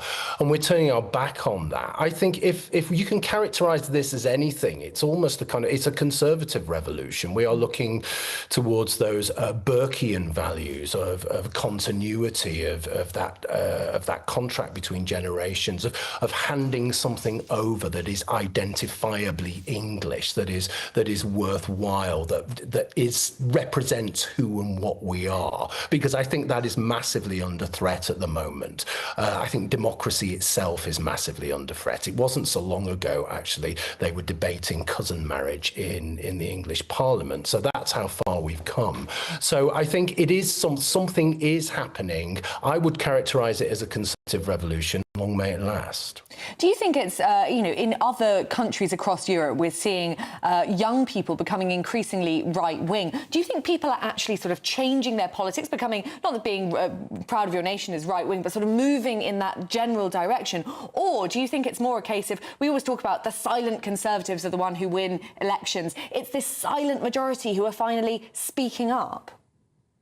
I think it's a bit of both of those things. I think the silent majority is speaking up, because I think at last the silent majority realizes that if it doesn't, it's going to lose everything, okay? And there is no point being silent, because literally you do not have a voice. I think the point you make about people moving further to the right, I wouldn't really characterize it as that. I think it's people gaining a bit of sense at last, and actually looking at what's happening on their streets and their cities. And this isn't just Britain, I think this is Europe as well. I think something is happening on our streets, and they are changing. We are losing something. They're becoming much more violent places, and they're places where people don't want to go. I think we've had 30 years of mass immigration. We've had huge wave after wave of not only legal immigration, well over 1 million for a few years gross now, but illegal immigration, up to 1,000 a day coming in on the boats. That is just simply unsustainable. We have to build a city the size of Manchester every year just to survive. So I think there's something there, but I think there's something else as well. And I think a lot of it is about young people, okay? Young people see their future, the kind of future that I had, disappearing completely, because we are looking at the rest of the 21st century, and it's looking to be a very, very scary place. So they are looking to what they might have, and I think they're trying to conserve something, they're trying to preserve something, and I think it all relates to what you've said. It all relates to all of the political shenanigans that have been happening over the last 30 years, and much of it comes back to mass immigration. It's happening on too big a scale, it's happening too quickly, things are changing fundamentally, and people feel as though they have no control over it. There is an element of panic, okay, and they want to take back control. It's that old saying, it's Brexit thing, isn't it? They want to take back control, and I think now we're in a position where so many people understand what it means, so many people understand what's at stake, that is beginning to happen.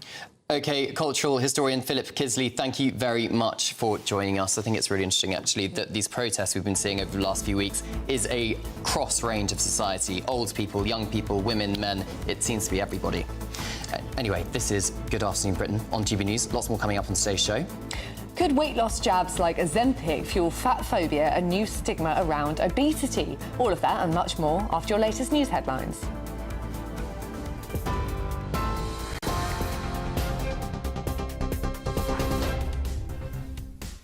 Very good afternoon to you. The top story at 1:30. The government is promising a fast-track asylum appeals system as 51,000 cases clog the system. Home Secretary Yvette Cooper calls delays completely unacceptable, while critics are warning nearly half of appeals managed to succeed. Hospitality has taken the biggest jobs hit since the last budget. Nearly 90,000 roles lost in pubs, restaurants and hotels. Industry leaders are blaming higher taxes and warn losses could top 100,000 by the next budget. A helicopter has crashed in a field on the Isle of Wight, leaving one person in a serious condition.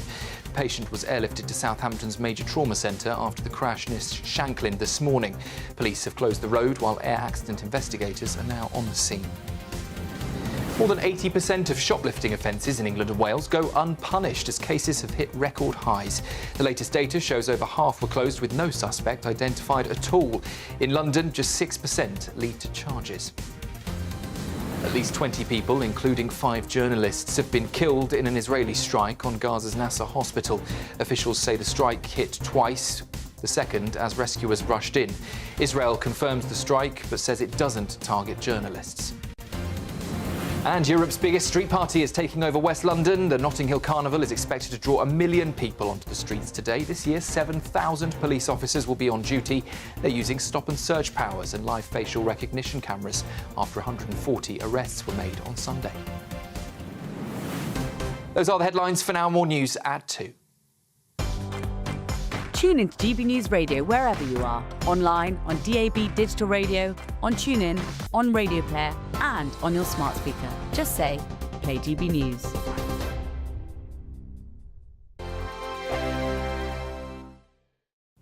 Hello and welcome to your GB News weather update from the Met Office. Well, plenty of sunshine out there this Monday, but turning more changeable with showers or heavier spells of rain. So generally we've got high pressure situated to the southeast, but low pressure will be moving in as we go Tuesday and more so into Wednesday and Thursday to bring an unsettled theme. But back to the rest of today. Well, plenty of blue skies out there. Dry and settled, but across Shetland, holding on to some low cloud here, maybe thick enough for some patchy drizzle, and then a bit more of a breeze developing in the west before this band of rain moves into Northern Ireland later. But otherwise, it's going to be feeling very warm out there, highs of up to 29 degrees. So as we go through Monday evening, plenty of late evening sunshine across Scotland, but always holding on to this low cloud across Shetland before this band of rain arrives in from the west later. So an unsettled end to the day across Northern Ireland, a damp end to the day here with outbreaks of rain and a bit more of a breeze. But across much of England and Wales to end Bank Holiday Monday, it's fine, it's warm and it's settled. But as we go through this evening then, that's where we have this band of rain moving in from the west. It's going to be heaviest across parts of Wales and the southwest of England as it moves its way eastwards overnight. Generally staying dry across the far southeast, but otherwise temperatures holding up at around 16 or 17 degrees.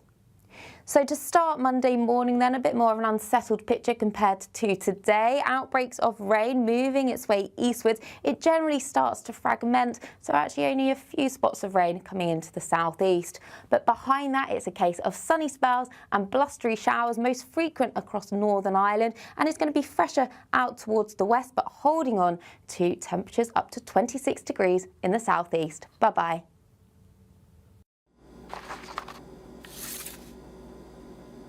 Crash Law 24 sponsors GB News Traffic and Travel Report. Good afternoon. This is the latest AI travel news from gbnews.com. M8. Junction 24 has restrictions due to a broken down vehicle. Drivers should anticipate delays. Traffic congestion persists on the M4 eastbound between junctions 46 Llangefalac and 43 Landesey. A collision on the A1 northbound between the junctions with the A194M and A167 Washington-Bertley Road is causing disruptions, with 2 lanes closed. In Warwickshire, there's a road traffic incident on the M42 southbound, resulting in lane closures. And on the trains, Avanti West Coast services face major engineering works affecting services to and from London Euston. For more travel news, go to gbnews.com.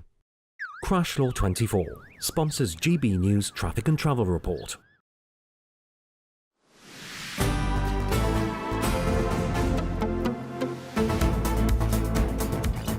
Welcome back to Good Afternoon Britain on GB News. The time is just coming up to 20 to 2. Now, the growing use of weight loss jabs could be fueling a fat-phobic society in Oxford. That's what an Oxford academic has warned. The professor says drugs like Ozempic and Wegovy risk shifting public attitudes, making it easier to assume there's no longer any excuse for being overweight, now that a cure appears to exist. So are we turning into a fat-phobic society? Well, joining us now to discuss this is the actor George Keywood. George, good afternoon to you. There's estimated to be 1.5 million people in Britain on these jabs. So, therefore, if everybody in the UK turns out to be skinny, what is that going to do for those who decide they don't want to take this jab? Well, I think people will start looking for somebody else to blame or for somebody else to attack. I think the problem is people have always attacked me for being a big man and for being fat. So I always get a lot of stick for that on social media, and I've had it for a long time now. But now I'm losing weight and I've gone the other way around. I've lost 7.5 stone. It seems to be people are now attacking me for taking the easy way out. I mean, there truly is no winning. I mean, we should be appreciating that we've got a drug that seems to be dealing with a serious issue and helping a lot of people to improve their lives, and ultimately it's going to reduce the cost on the NHS of what it's going to cost, you know. So we should be looking at the positives here rather than the negatives, because a lot of people seem to be attacking people for taking the drug, where you know, Ozempic and Mounjaro have been a lifesaver for a lot of people. So I'm in full support of anybody that needs it to take it and, you know, lose some weight and better their life. Why not? But I think what this academic is suggesting is that some people who choose not to take these drugs, and of course lots of people don't want to be pumping chemicals into their body for whatever reason, even if there are no sort of terrible side effects, people who choose not to take the drug will have more of a sort of stigma. They'll be judged more and they'll feel pressure to take a drug just because of the social norms, if you like. I can get where you're coming from. I mean, look, nobody should be judged in the first instance. It shouldn't be an issue to start with. You know, to try and get people to stop judging people in general is something that's going to be, you know, unachievable. But ultimately, nobody should be, you know, attacked or told off for trying to lose weight the natural way. If anything, fair play to them. You know, they're trying to do it themselves without the need and assist of something like Mounjaro or Ozempic. So, yeah, I mean, look, it's a difficult one. I mean, trying to get people to change their mind and their opinion is a very hard thing to do. And people love to look at things from the outside and not have a look what's inside. And this is the problem. You know, we don't know what anybody's been on, what anybody's done in their journey. But ultimately, I think, you know, in years to come, hopefully with the support of Ozempic and Mounjaro, it will just reduce the numbers of obesity, and overall that impact will be huge in the future. You know, so... George, did you try to lose weight before you turned to the weight loss jab that you have been having? And do you intend to stay on it long term, or having lost weight, do you think you would then, you know, go back to the more normal route of keeping weight off by exercising, eating healthily and all the rest of it? Yeah, so I used to do treadmill live streams, actually, and I lost a considerable amount of weight in doing that. But it kind of got to a point where it's hard because you kind of bounce back and you end up, you know, eating again, and you get back into that vicious cycle again. So I looked out and I found that, you know, Mounjaro and Ozempic seemed to be doing very good things. And then I took it upon myself to reach out to a company, and then I started Mounjaro. Now, for the first few months, it was sort of slow into it, but then I started to really feel those effects. I mean, this isn't just a, you know, a physical thing, it's sort of a mental thing as well. So it's kind of telling you not to eat, and it's making you not feel hungry. So there's a couple things there which will aid you along the way. But I mean, I've been doing Mounjaro for 10 months now, and I've lost 7.5 stone, which is, you know, a lot of weight to lose. Yeah. I was pre-diabetic as well, and I've managed to go in full remission of that, and I've completely reversed that, so I'm no longer pre-diabetic. So, you know, for me, this has helped me out in many more ways than I could have imagined. It's not just weight loss. It's not for me saying, oh, look at me, I've lost weight, how great, whatever. It's actually a health aspect as well. And longevity is obviously the key here. We're all trying to live longer, and we're all trying to see our kids grow up and be around to try and enjoy the retirement, even though it would be heavily taxed at the end of it. But, you know, we're trying to get the most out of life. And I think what we should be looking at is actually, at the moment, the issue is that that Monjaro is now increasing the prices by 2-3 times the amount. And that is the real issue right now. That's the issue that needs to be discussed, because now they're going to start rolling it out in the NHS. They've decided to increase the price, which seems to be perfect timing, doesn't it? You know, now that the Could NHS you end up in a bill, situation where people are sort of deliberately trying to gain enough weight to be given the drug on the NHS? I mean, I don't think we'll get to that point, but I think the problem is people are now going to go on to other drugs. Now, I mean, you know, we've got Ozempic, we've got Wegovy, we've got Monjaro.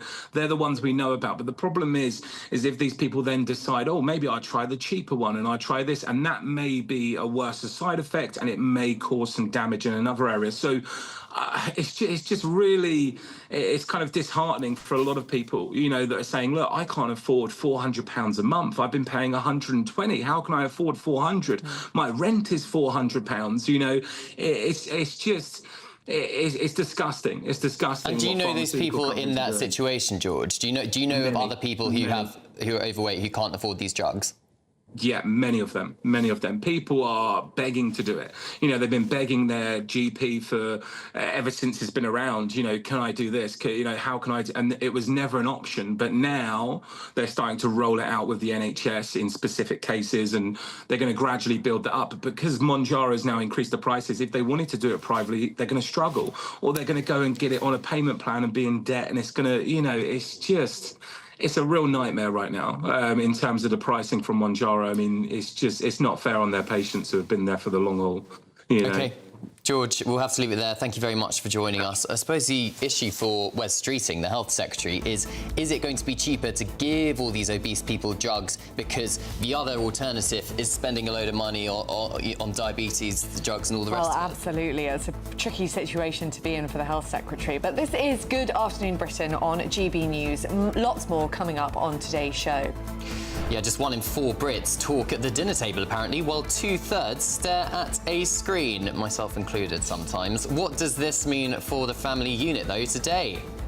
Now, if you're in search of some winter sun, here's the forecast for some of the top European holiday destinations.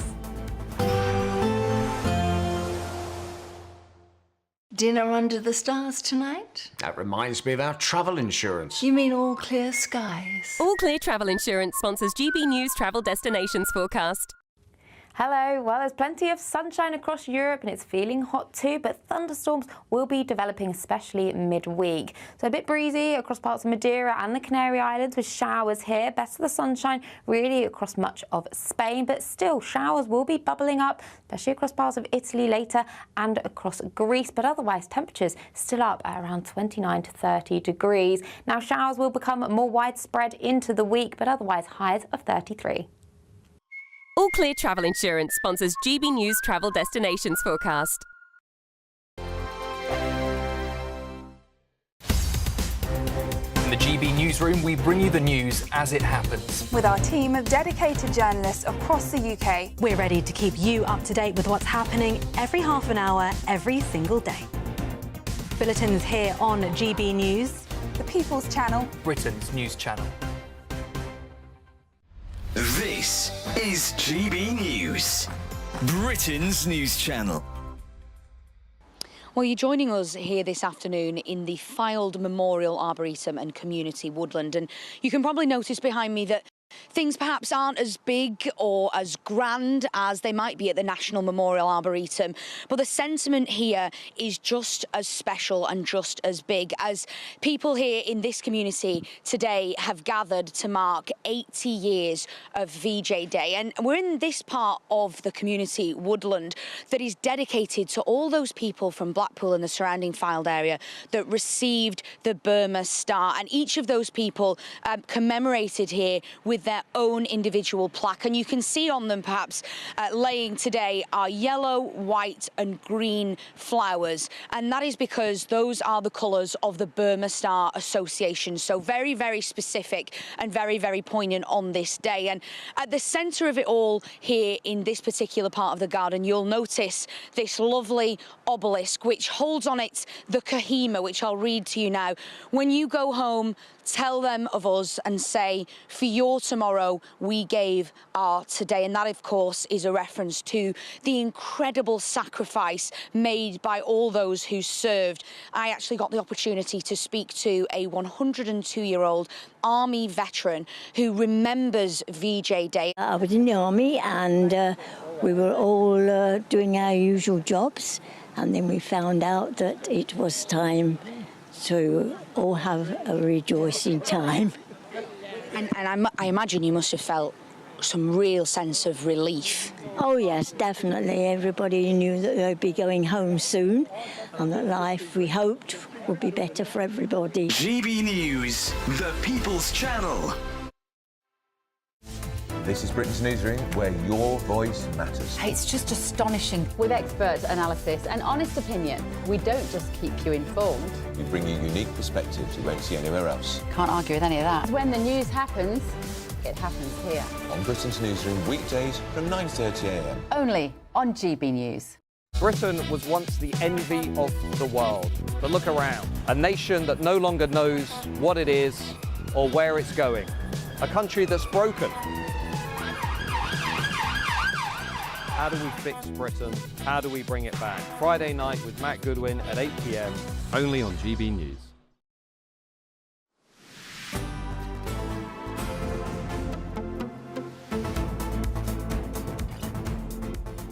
Welcome back to Good Afternoon Britain. Only 1 in 4 Brits regularly sit down to chat over dinner, a new study has shown.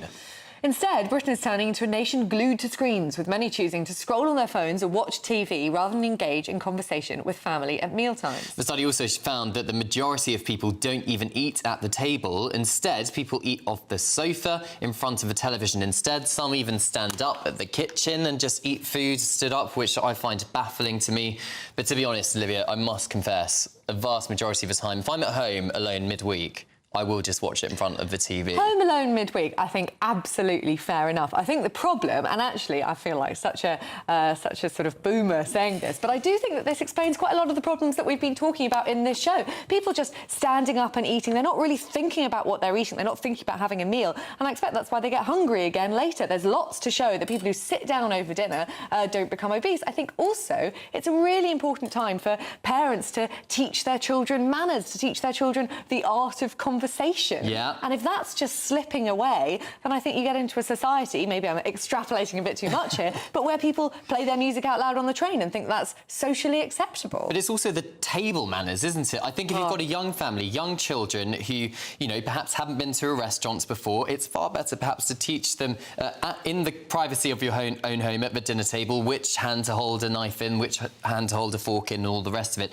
But also just engaging in conversation, because the other issue at the moment with society, particularly post-pandemic, is a lot of people feel they're lonely. A lot of young people are either on their phones or only communicate via the internet, and they've kind of lost the ability just to have normal conversations with people. And so then, therefore, when they get to their early 20s, and if they go to university at all... And very difficult to be in a job interview as well. Yeah. I mean, no wonder there's such a worklessness crisis among young people if they're not really learning to engage in conversation. And I think it's very easy to sort of fling mud at the young teenagers for this. I think a lot of the blame actually lies with the parents. Millennials like us, or maybe a little bit older than us, who grew up with phones, are just now on their phones and not teaching their children a good example. I mean, I like a Christmas dinner.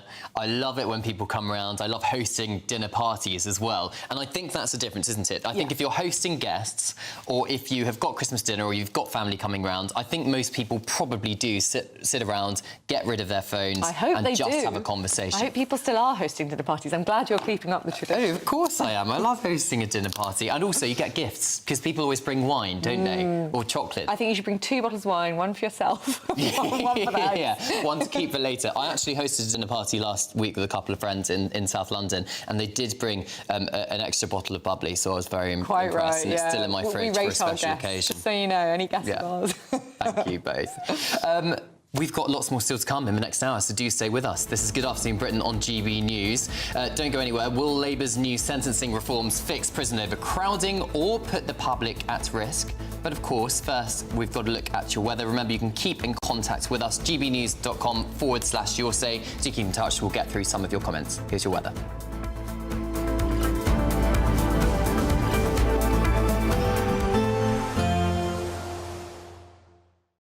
Today, clouds overhead. Total zen within. Boxed Solar sponsors the weather on GB News.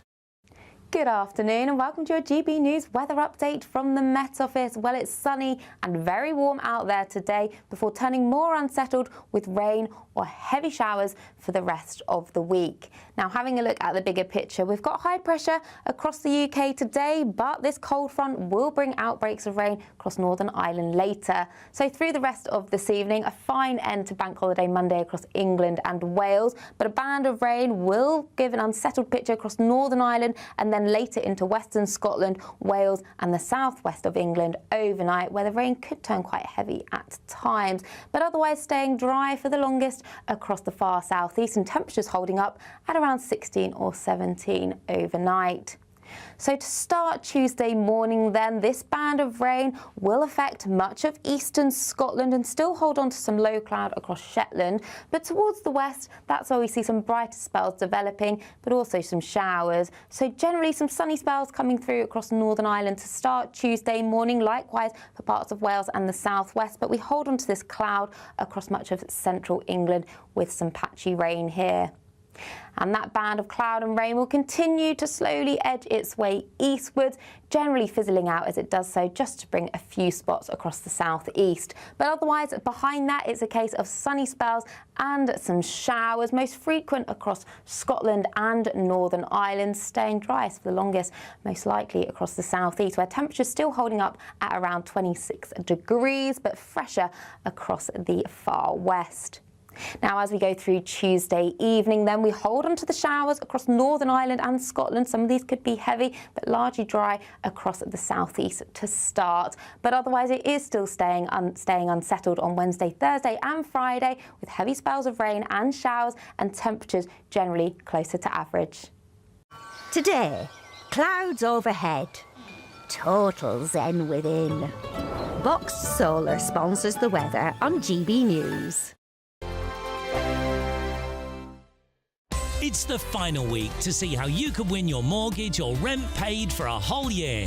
That's a cash lump sum equivalent to 12 of your monthly mortgage or rent payments, right up to a whopping £20,000. Plus, we'll add an extra £5,000 on top for good measure. Make sure you don't miss out as lines close on the 29th of August. For another chance to win, text WIN to 63225. One entry costs £2.50 plus one standard network rate message, or text BONUS to 63225. 5 entries cost £5 plus one standard network rate message. Go to gbnews.com/win. Entries start at £2.50. Call 0903 686 3232. Calls cost £2.50 plus your network access charge. Or post your name and number to GB15 PO Box 8690 Derby DE1 9TT. UK only. Entrance must be 18 or over. Lines close at 4 p.m. on the 29th of August. Please check the closing time if listening or watching on demand. Good luck. At GB News, we love to hear from you, our loyal community. So drop us a line at gbnews.com/yoursay. There you can talk to each other and also to the presenters live on air. gbnews.com/yoursay, because GB News is your channel, Britain's news channel. Welcome back to Britain's Newsroom with Andrew and Beth. Hello everyone, Patrick Christie's here. I'm Michelle Duke, Britain's news channel. Access the stories that matter to you. Take the GB News family with you on any device. And as long as you have an internet connection, tune in to GB News anywhere on the planet or beyond. GB News, the People's Channel, Britain's news channel. Join me, Nana Akwe, for an informative, interactive news programme with a difference. It's fun. No, he didn't say that, Dave. I'm so surprised. I think there's an element of truth to that. Join me from 3 p.m. every weekend, only on GB News, Britain's news channel. Hi, I'm Michelle Giuffre, and my show is your opportunity to cut through all the noise and dive in headfirst to some robust debates. Ideas clash. Situation, isn't it? Because the failure is... You're deliberately avoiding my point. Nothing's held back. And if you think this is the end of it, wait for more. And we do not shy away from the difficult stuff. Sometimes I want to shake people and say, if only you understood. So join me on Jubes & Co. weeknights at 6 p.m, only on GB News, Britain's news channel. In the GB newsroom, we bring you the news as it happens. With our team of dedicated journalists across the UK. We're ready to keep you up to date with what's happening every half an hour, every single day. Bulletins here on GB News, the People's Channel, Britain's news channel.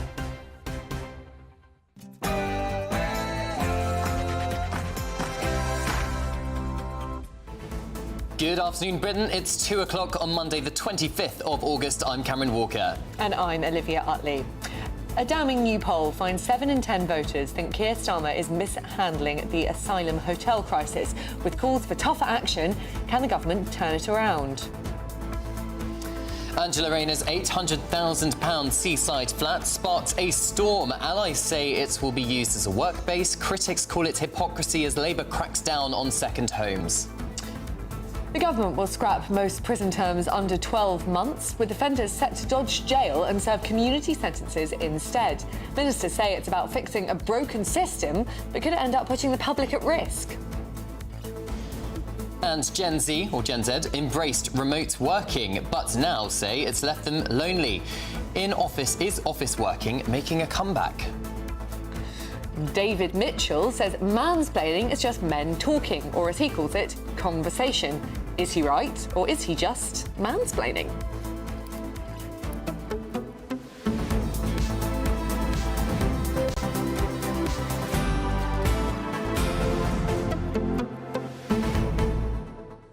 Does anyone mansplain in your life, Olivia?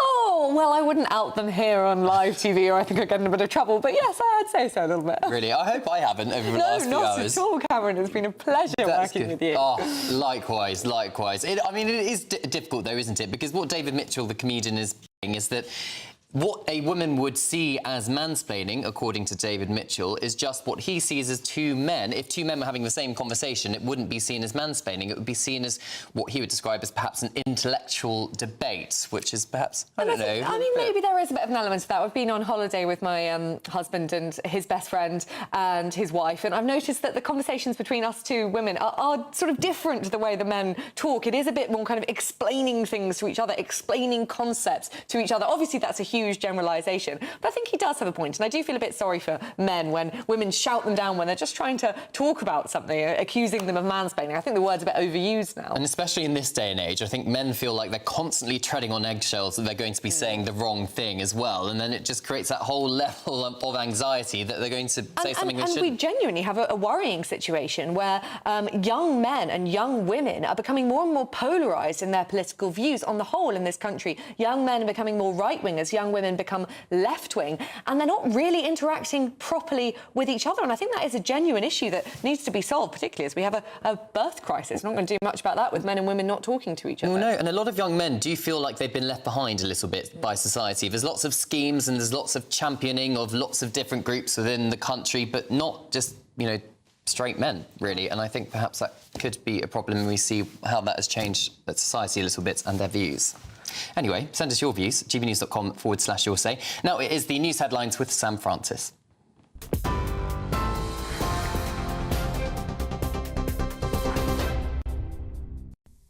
Very good afternoon to you. The top story at 2. The government is promising a fast-track asylum appeals system as pressure mounts over migrant hotels and record small boat crossings. Home Secretary Yvette Cooper says delays of more than a year to hear appeals are completely unacceptable, with 51,000 cases now clogging the system. The plan would see appeals handled by panels of independent adjudicators instead of judges, aiming to speed up removals of people with no right to stay. But protests at asylum hotels continued over the weekend, as a new poll shows 71% of voters think the Prime Minister is failing to get a grip on the issue. Labour, though, insists the reforms will be swift, fair and independent, but critics warn nearly half of asylum appeals succeed. More than half of all UK job losses since the last budget have come from the hospitality sector. That's nearly 90,000 roles, all gone in pubs, restaurants and hotels. UK Hospitality says higher taxes announced in the autumn budget have hit the industry hard, forcing businesses to cut staff, hours and even close sites. They're warning losses could top 100,000 by the next budget. The Treasury says it's helping with businesses' rates relief, cheaper licences and cuts to duty on pints. Meanwhile, more than 80% of shoplifting offences in England and Wales go unpunished as recorded cases hit record highs. New figures show over half of shoplifting incidents were closed with no suspect identified at all last year, while fewer than 1 in 5 led to charges. In London, just 6% of cases resulted in someone being charged. Overall, more than 530,000 shoplifting offences were logged in 2024 to 25. That's the highest since records began. The Liberal Democrats say the figures are an absolute scandal, and they're urging more funding for frontline policing. The Conservatives, meanwhile, say they want a zero-tolerance approach, and they're accusing Labour of failing to grip what they call a shoplifting epidemic. In other news, a helicopter has crashed in a field on the Isle of Wight, leaving one person airlifted to hospital. That aircraft came down near Shanklin Road just after 9:20 this morning, closing the route as fire, police and ambulance teams rushed to the scene. Witnesses described it spiralling before impact, with 4 people reportedly on board. The Air Accidents Investigation Branch has now launched an inquiry into what happened. In Gaza, at least 20 people, including 5 journalists, have been killed in an Israeli strike on the Nasser hospital. Officials say 2 separate strikes hit the site, the second as rescuers tried to reach the wounded. Among the dead are reporters working for international outlets, including Reuters, the Associated Press and Al Jazeera. The Israeli military confirmed a strike in the area, saying it regrets any harm to uninvolved individuals and that it does not target journalists. It comes just 2 weeks after 6 journalists were killed in a separate Israeli attack near the Al-Shifa hospital in Gaza City. And Europe's biggest street party is in full swing as Notting Hill Carnival lights up West London. More than 1 million people expected out today for the iconic Adults Parade, the highlight of the 3-mile procession. But police say they're braced for trouble after 61 officers were assaulted at last year's event. And yesterday alone, 140 arrests were made. This year, 7,000 officers are on duty with stop and search powers and live facial recognition cameras in use. Those are the headlines just after 2 o'clock. Let's take a look at how the markets are shaping up. Cheers Britannia Wine Club proudly sponsors the GB News Financial Report.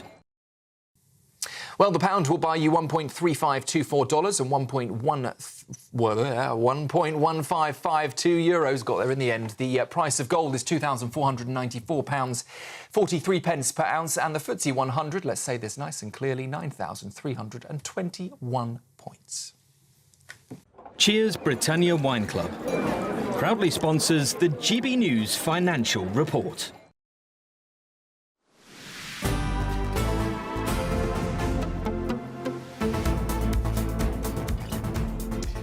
Now, a new YouGov poll has found that 7 in 10 people believe Keir Starmer is handling immigration badly. Yeah, the Prime Minister is under growing pressure from Labour grandees and senior ministers to adopt a more radical approach to the small boats crisis as public concern over the government's handling of the issue intensifies. Well, joining us now is political commentator Charlie Downs. Now, Keir Starmer, on the face of it, doesn't seem to be doing much about this. Yes, Yvette Cooper is talking about shaking up the appeals process for the asylum system, but do you think it's come, the time has passed for that, really, that it's time for something a bit more radical? Well, God knows we need radical action in a number of different areas of policy in our country, I think. I think that the project of really Blairism that we have suffered under since 1997 has been shown to be an utter failure. And the system that it has created, the system of government that it has given birth to, is really at the source of so many of the problems that we're facing today. And these polls that have come out today showing the loss of faith in Starmer are very revealing. But what they say is that 7 in 10 Britons think Starmer has failed on illegal immigration. Now, I think from Starmer's perspective, and indeed from the perspective of people like Lord Hermer and various others in the civil service and the kind of the deep state who actually run the country, as against the public-facing element of government that we interact with in the Commons, I think they would say that they're succeeding on illegal immigration, because these people are true believers in the doctrine of human rights. I mean, Keir Starmer had a career defending the worst possible people and getting them off of the death penalty and all this sort of thing. And so I think that by enabling people who do not have Britain's best interests at heart, i.e. those crossing the channel illegally, Starmer probably feels like he's doing the right thing. And that's the really dark thing about this, is our system is infested with these people who are possessed by the idea that they are fighting for the downtrodden and for the dispossessed, when actually the people who they are, in fact, dispossessing themselves is ordinary British people. And those are the people who are really beginning to, I think, enter a mode politically and psychologically that this island hasn't known for a very long time. And that is a truly radical mode, a revolutionary mode, in fact. So is that the issue, Charlie, here, that we seem to be being controlled, or this issue is controlled by unelected and, crucially, unaccountable lawyers who are defending these illegal migrants who come across the channel? From the outsider's perspective, it looks like the government is powerless to stop all of these appeals, although they are trying to speed up the appeals process. But what can be done about these legal challenges that keep on happening? Because from where I'm standing, it looks like the Labour government are really reluctant to do anything about the European Court of Human Rights, for example.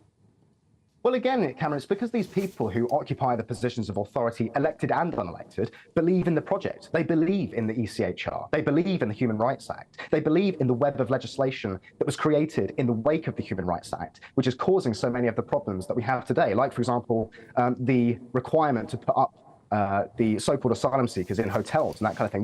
That's due to a law that was passed in 1998. We have this legislative sort of architecture that's completely out of date, completely inappropriate for the time in which we live. And all that's required to fix this problem is the political will to do so. And the Labour government certainly doesn't possess that, because once again, they believe in this stuff. They want to see more of this stuff come through. I mean, if you read the Labour manifesto before they were elected, it was full of absolutely bonkers stuff, some of which they've started to bring through, like, for example, 16-year-olds being given the vote. I mean, this is who these people are. Like, when you read them and when you listen to their words, you should believe them. And I don't think they have any interest or desire to meaningfully address the illegal migration problem, as evidenced by this completely ineffectual deal with the French, which will see a one-in, one-out policy. It's certainly not acting as a deterrent, because we're still seeing hundreds, thousands of illegal migrants, primarily foreign males, from the most violent regions of the world, like Afghanistan and Eritrea and Sudan, crossing the channel every week. And so I just, when you should watch what the hands are doing and not what the mouth is saying on these issues, because the revealed preference of this government is actually to enable the issue rather than solve it.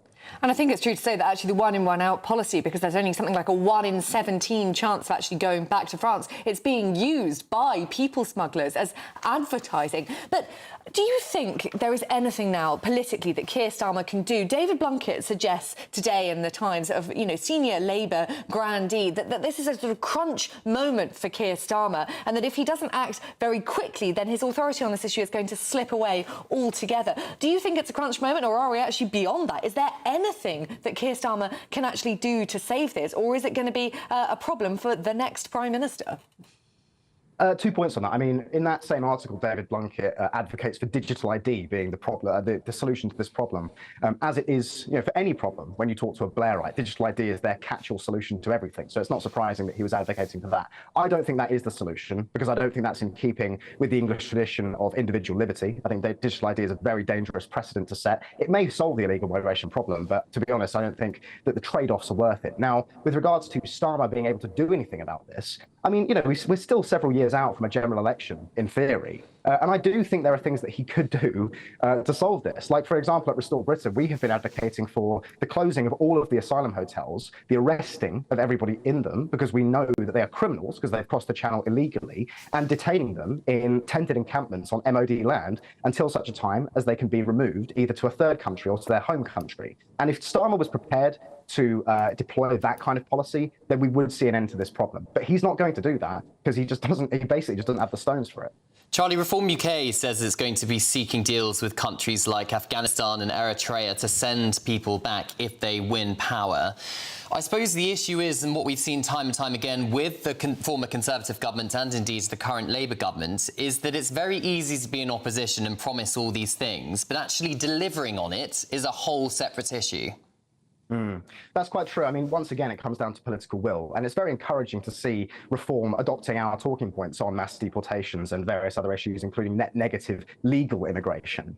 But to be honest, I mean, I think that their plan, they're laying out the full thing tomorrow, of course, but they've talked about 5 deportation flights a day and facilities to hold 24,000 illegal migrants. It's a drop in the bucket. I mean, research from Reuters in 2017 showed that 1.2 million illegal migrants are currently residing in Britain. So you fast forward 8 years when we've had literally hundreds of thousands cross the channel illegally, which is to say nothing of visa overstayers and various other routes to illegally remain in the country. We're looking at millions of people who shouldn't be here, all of whom need to be removed. So whether the parties who are currently in opposition really have a grasp of what's going to be necessary come the next government, when this issue has doubtless gotten a lot worse over the intervening years, I just don't buy it. I think that both Labour is certainly radically behind on this issue, but actually I don't think the Conservatives or Reform are really up to speed either. I mean, we need to be talking here in the order of a fundamental rethink of how we approach politics and government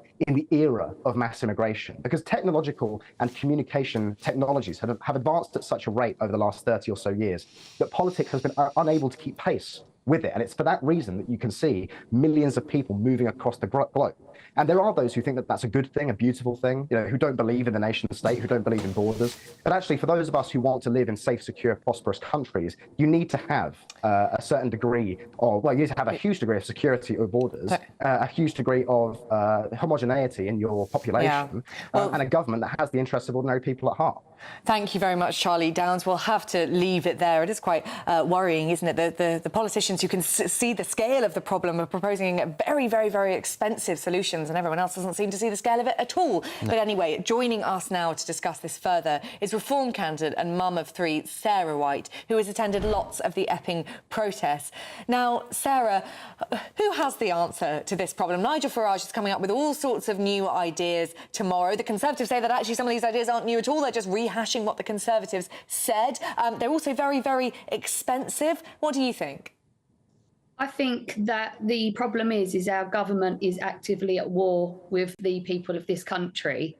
They're not putting us first. And I just think that somebody needs to have a backbone, whoever it is, to put something in place and follow through with it. We can't be controlled by the ECHR. We have to remove from that immediately, basically. But for some reason, Keir Starmer isn't wanting to do that. And until that is done, we as a country can't do what we need to do to protect our citizens. The government would probably say to you in response, Sarah, that they've got this one in, one out scheme with the French, where they take an illegal migrant who's come across on a boat back to France in return for somebody who does have a right to be here, and also trying to speed up the appeals process so migrants aren't stuck in hotels like the Bell Hotel in Epping. So what's your response to what the government has done so far? Well, it's just diabolical, everything that they've done. They aren't doing really much at all, are they? Because if you look at the appeals process, there are people on the appeals process that have been dealing with this for 10 years. Now, that surely isn't fair on them either. I'm not saying that nobody should come to this country, but if you're left in limbo as somebody coming here and wanting to claim asylum, why are they being left on this for 10 years sometimes? And that's just not fair. Now, you've been to some of these protests that have been happening in Epping. They've been happening across the rest of the country this weekend. Do you think that this perhaps is the beginning of the answer? Ordinary people like you, a mum of 3 who's just worried about your own local community. Do you think these people like this could kind of turn this around? These protests could really make an impact and make the government listen? I think ultimately the protests have gained such momentum, and you can see they are growing in numbers, like you say. I think there's something like 40 protests over this weekend. And the amount of people coming out, it just proves that if you protest peacefully, you can achieve what our end goal was, to get the Bell Hotel shut down. Unfortunately, the Home Office are obviously trying to submit an appeal against that. But I do think the more people show up, that it does cause a problem, because if you look at the amount of police that have to be at the protest, it's not viable. So the police themselves are saying, you know, we're worried now that we can't go and deal with real crime. So surely that puts pressure on. So if we keep up the pressure as protesters, then there is a chain reaction. And then I do believe that something will have to be done. Sarah, as a mum of 3 yourself, how worried are you about the future of this country for your children? I'm incredibly worried about the future of this country, and not just for my children, for every single child in this country, because it is a fundamental right to feel safe in your community. And we are seeing at an alarming rate, there are more crimes being committed, more women are being sexually assaulted. And it's not just women that are sexually assaulted, it's young girls as well, because these men land on our shores, and like I've said before, they don't all of a sudden gain the morals of somebody who has lived here, born and bred, and they come from countries where they have an ideology that women aren't even second-class citizens. So how do you expect them to integrate into our community? So my worry is the future generations, 100%. OK. Thank you very much, Sarah Wight. Really, really good to hear from you, your perspective as someone who has been attending these protests. Now, it's the final week to see how you could live the next year mortgage or rent-free with an additional £5,000 in your bank account. Or if you don't have those payments to make each month, you could end up with £15,000 in tax-free cash. Here's all the details you'll need.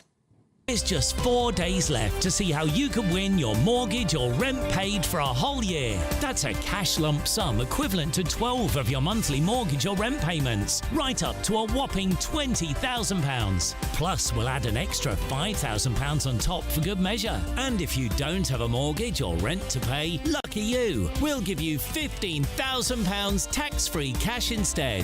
Hurry, lines close this Friday.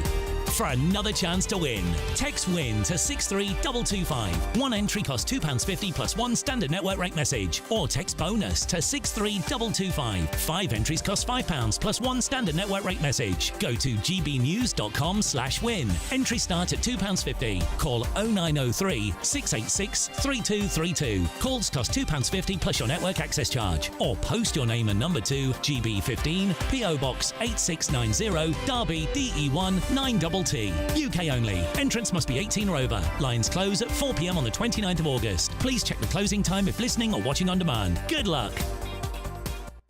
Best of luck with that. This is Good Afternoon Britain on GB News. Lots more coming up on today's show, including Gen Z, or Z, embracing remote working. But they say that it's left them lonely. So is office working making a comeback? But after the break.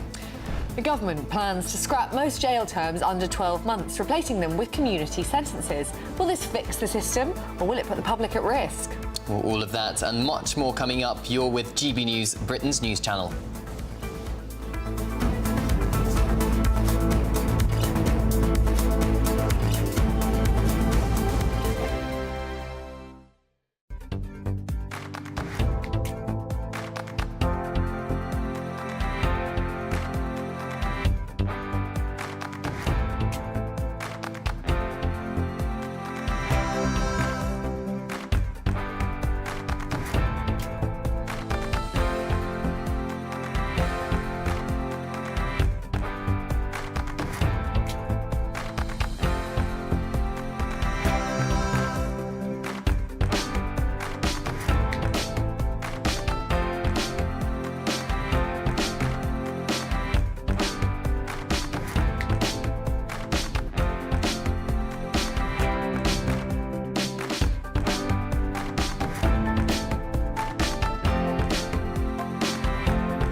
Mornings don't have to be tiresome, especially if you have the right company.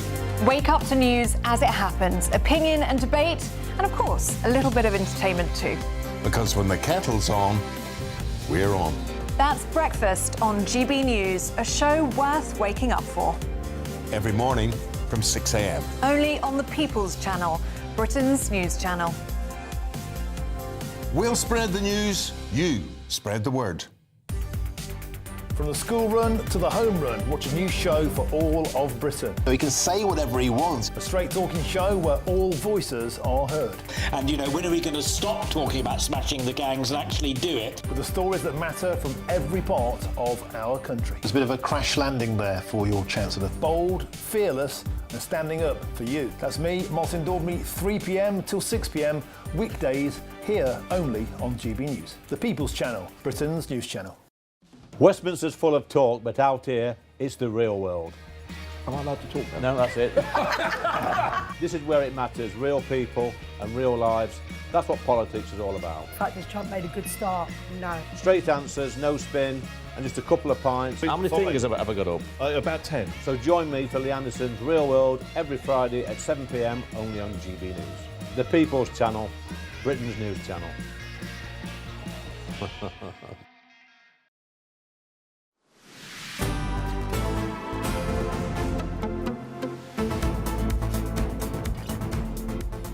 Labour have been accused of taking the side of criminals, and ministers are pressing ahead with the abolition of most short-term prison sentences. Yeah, under the proposed reforms, tens of thousands of offenders, including shoplifters, thugs and sex offenders, could avoid jail in an effort to ease prison overcrowding.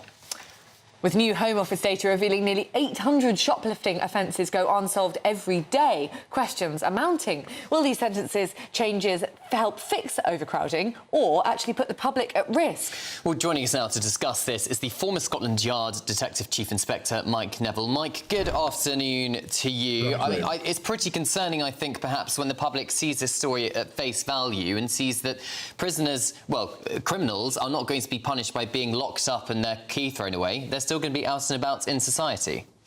Well, absolutely. And it's never the people who make these decisions, the ministers and politicians and lawyers, the establishment, who have to live with these people. It's often people who live in the poor areas, the council estates, who have to put up with these evil people who steal, rob, rape, commit antisocial behaviour, steal from the local shop. They're the ones who have to put up with it. And the government often promise things like, we'll do tagging. So I looked at tagging. Only about 20% of tag breaches have any action. And that action could be, don't do it again. You don't get arrested straight away. Or we'll have unpaid hours. So again, in a year, there was 1 million unpaid hours which hadn't been done. So the criminals are just laughing at the system, and we're all punished because of it. But I mean, the problem, lots and lots of research has shown that short prison sentences under 12 months often end up with criminals going in for something like shoplifting and coming out as sort of crack-addicted drug smugglers, because prison makes things worse. It's a load of rubbish. They've got to commit 50 offences before they get there in the first place. We've been told by these clever experts time and time again about this. But these criminals, they don't hang around with nice nuns and monks outside. They hang around with the same scallywags on the street as they do in prison. So these short sentences, they provide a relief to the people who have to live amongst them. And that relief has been taken away, and it's the normal, average working people who have to put up with this misery. People will continue to shoplift if there is no punishment for it. If you lock people up, they can't steal from shops, they can't break into your house, and they can't assault you. And what I've known, I dealt with criminals on a daily basis as a detective inspector in charge of criminals who gave information. And the one thing I know they fear is being locked away. They don't fear tags, they don't fear community punishments, they fear being locked up and their liberty taken away. And the government keeps saying, oh, we inherited a broken system. Well, they've had a year to sort it out. If I'd been in charge for a year, I would have built several camps with a bit of barbed wire around them and a dog to keep low-level shoplifters in and things like that. We need more prison places. We don't need more prisoners released. So is what your response to the government would be? Because they have said this morning that without further action, i.e. starting these community sentences rather than putting people in prison, we will run out of prison places within months. The courts would have to therefore halt trials and the police would have to cancel arrests. So even if they could have done what you were suggesting in the last year, at this moment in time, they don't have a choice, do they? It's an utter failing then, isn't it? We're being failed by politicians of the main parties. The Tories had 14 years to build more prisons. Labour have had a year to build more prisons. Some of these prison places will be easily made. Take over an old army camp, put some barbed wire around it, as I say, get some guys with a few dogs, and we could lock some people up. But the solution to just keep releasing people is madness. And also what happens is they just load more work on the police. Because who is going to check that the tag when it's been breached? Who is going to make sure that the unpaid hours are done? It's going to be loaded onto the prisons, to the police service and also the probation service, who already say they're overwhelmed. So none of these things will be enforced. So the prisons will be able to do what they like and just inflict more misery on communities. Yeah, and the government is increasing the number of probation officers, or says it plans to. So in your view, Mike, is the prison about punishment rather than rehabilitation, and also punishment and keeping the public safe rather than rehabilitation? If we can rehabilitate people, that's all to the good. But sometimes it is about punishment. But and also, as I've said, it provides a relief for the people who have to live with these characters who just inflict misery on communities. They're entitled to a break. I think on the porridge it said a well-earned rest from their activities. That's what we need. But are there actually some people who, because in some prisons in the UK, some of the lesser security prisons, some people are living quite a nice life. And we heard when lots of these prisoners were released early under the Labour government, actually policy inherited from the Conservatives, but lots of these people committed offences. Some of them actually talked about wanting to go back into prison. Is it really the punishment that you're suggesting? Well, I've never heard of anybody wanting to go back into prison, apart from some tramp who hasn't got any food or anything like that. I'd like to meet the criminals you're meeting who tell you they want to go back to prison, because I've never met them. No, plenty of interviews with them. Let's get back to how it was. Let's make punishment in prison and let's make communities safer. There are people on the streets who are called hyper-prolific criminals with 50 or 100 previous convictions. That means really they've committed thousands upon thousands of crime, because only about 1% of the thefts, for example, ever gets solved. So these people are just misery inflictors and they need to be dealt with. Well, that's the point, Mike. Even before they get to court, these criminals, and get convicted and put in prison, the police have to catch them first. And if they're not even attending shoplifting crime reports and all the rest of it, the chances are they're not going to be caught and therefore not going to be put in prison anyway. Well, this is a real issue, isn't it? And it really flags up this idea of broken Britain, that all of us who obey the law, we go to the shop, we pay for our goods, we behave and we don't break into other people's houses or attack people. What's happening now is people are going to look at this and think, why shouldn't I steal things? Because everybody else who steals something, they just simply get away with it. And then that society starts to break down. And what they see is that even if somebody's caught stealing, and at a time people used to sort of conceal things, didn't they, under the jacket or something. Now they walk into the shop, they fill the shopping basket full of several bottles of whiskey and simply walk out. And other people see this and they think, why shouldn't I do that? And that's when society starts to fray and break down. Yeah, we just saw those videos on our screens, Mike. I don't know if you saw of those. Well, they look like teenagers to me, ripping computers and TVs out of an electronics store and just running out the store. So depressing, yeah. My local Tesco bacon is now locked in a plastic box to stop people stealing it. Bacon. Yeah, but I bought some chicken dippers in the New Forest for my daughter, and the chicken dippers had an electronic tag on them. What are we doing? The chicken dippers were a sign of broken Britain to me. Well, it's chicken dippers, definitely. And on that note, thank you very much, former Scotland Yard Detective Chief Inspector Mike Neville. Gosh, well, let us know your views on that. What is the weirdest thing you have seen tagged in the store to stop people stealing them? gbnews.com/your say. This is Good Afternoon Britain on GB News. Lots more coming up on today's show. Gen Z embraced remote work after the pandemic, but now say it's left them lonely. Is office work making a comeback? All of that and much more after your latest news headlines.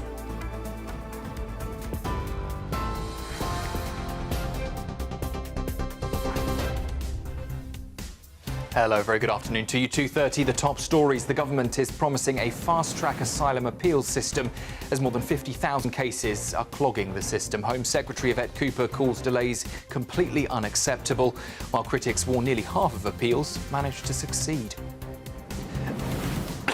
Hospitality has taken the biggest jobs hit since the last budget, with nearly 90,000 roles lost in pubs, restaurants and hotels. Industry leaders blame higher taxes and warn losses could top 100,000 by the next budget. The Treasury says, though, it is supporting the sector with business rates relief and cuts to duty on pints. A helicopter has crashed in a field on the Isle of Wight, leaving one person in a serious condition. The patient was airlifted to Southampton's major trauma centre after the crash this morning. Police have closed the road while air accident investigators are on the scene. More than 80% of shoplifting offences in England and Wales go unpunished as cases hit record highs. The latest data shows over half are closed with no suspect identified, and in London just 6% lead to charges. At least 20 people, including 5 journalists, have been killed in an Israeli strike on Gaza's Nasser hospital. Officials say 2 strikes hit the site, the second as rescuers rushed in. Israel has confirmed a strike but said it doesn't target journalists. And Europe's biggest street party's taken over West London today. The Notting Hill Carnival expected to draw 1 million people onto the capital streets. This year, 7,000 police officers will be on duty using stop and search powers and live facial recognition cameras. That's it from me for today. Katie Bowen here at 3 with all of the top stories. Tune into GB News Radio wherever you are. Online, on DAB digital radio, on TuneIn, on Radio Player and on your smart speaker. Just say, play GB News.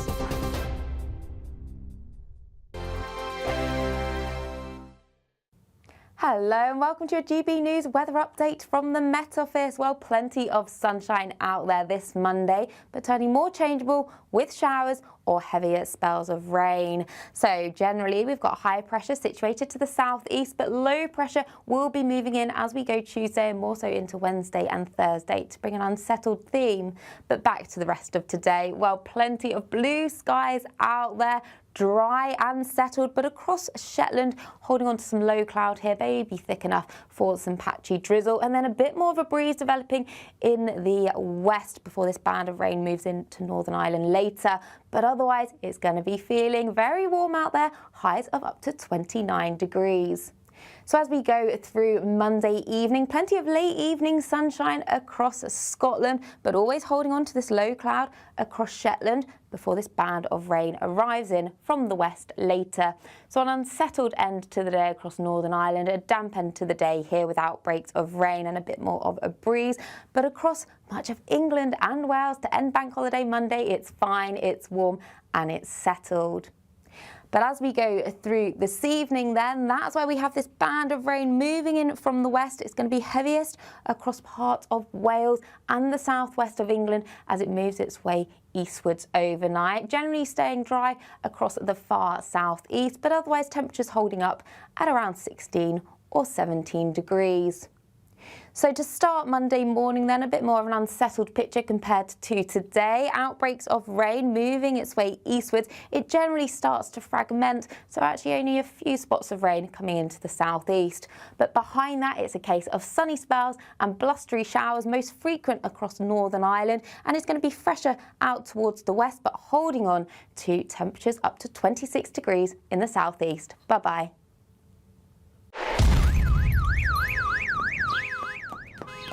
Crash Law 24 sponsors GB News Traffic and Travel Report. Good afternoon, this is the latest AI travel news from GBNews.com. The M8 at Junction 7 Eurocentral on-slip is closed westbound. The M4 eastbound between Junction 46 Langy-Fellack and Junction 43 Landarcy is congested. The M1 northbound in Leeds faces delays between Junction 46 and Junction 48. In Holton, the M56 westbound between Junction 11 and Junction 12 encounters delays.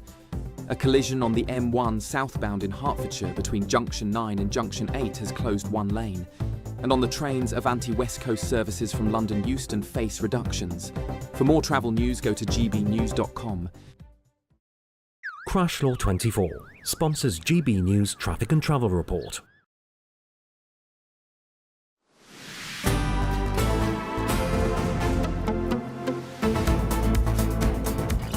Welcome back to Good Afternoon Britain on GB News. The time is 2:38. We've been talking about Sir Keir Starmer and the fact that more than half of his voters, Labour voters, according to a YouGov poll, thinks he's doing a poor job with the migrant hotel crisis. Lots of you have been getting in touch on that issue. gbnews.com/your say. Christine says, do you remember the Nightingale hospitals during the coronavirus pandemic? You know, those big white tents sprung up across the country to deal with the influx of patients in hospitals suffering from coronavirus. Well, why can't you do something similar with migration? She says, illegal migrants detention centres. Yeah, could you not just turn the Nightingale hospitals into illegal? People have great ideas. I love our GB News viewers. Please do keep on writing in with them. Got an interesting comment here from someone who calls themselves Smash the Gangs.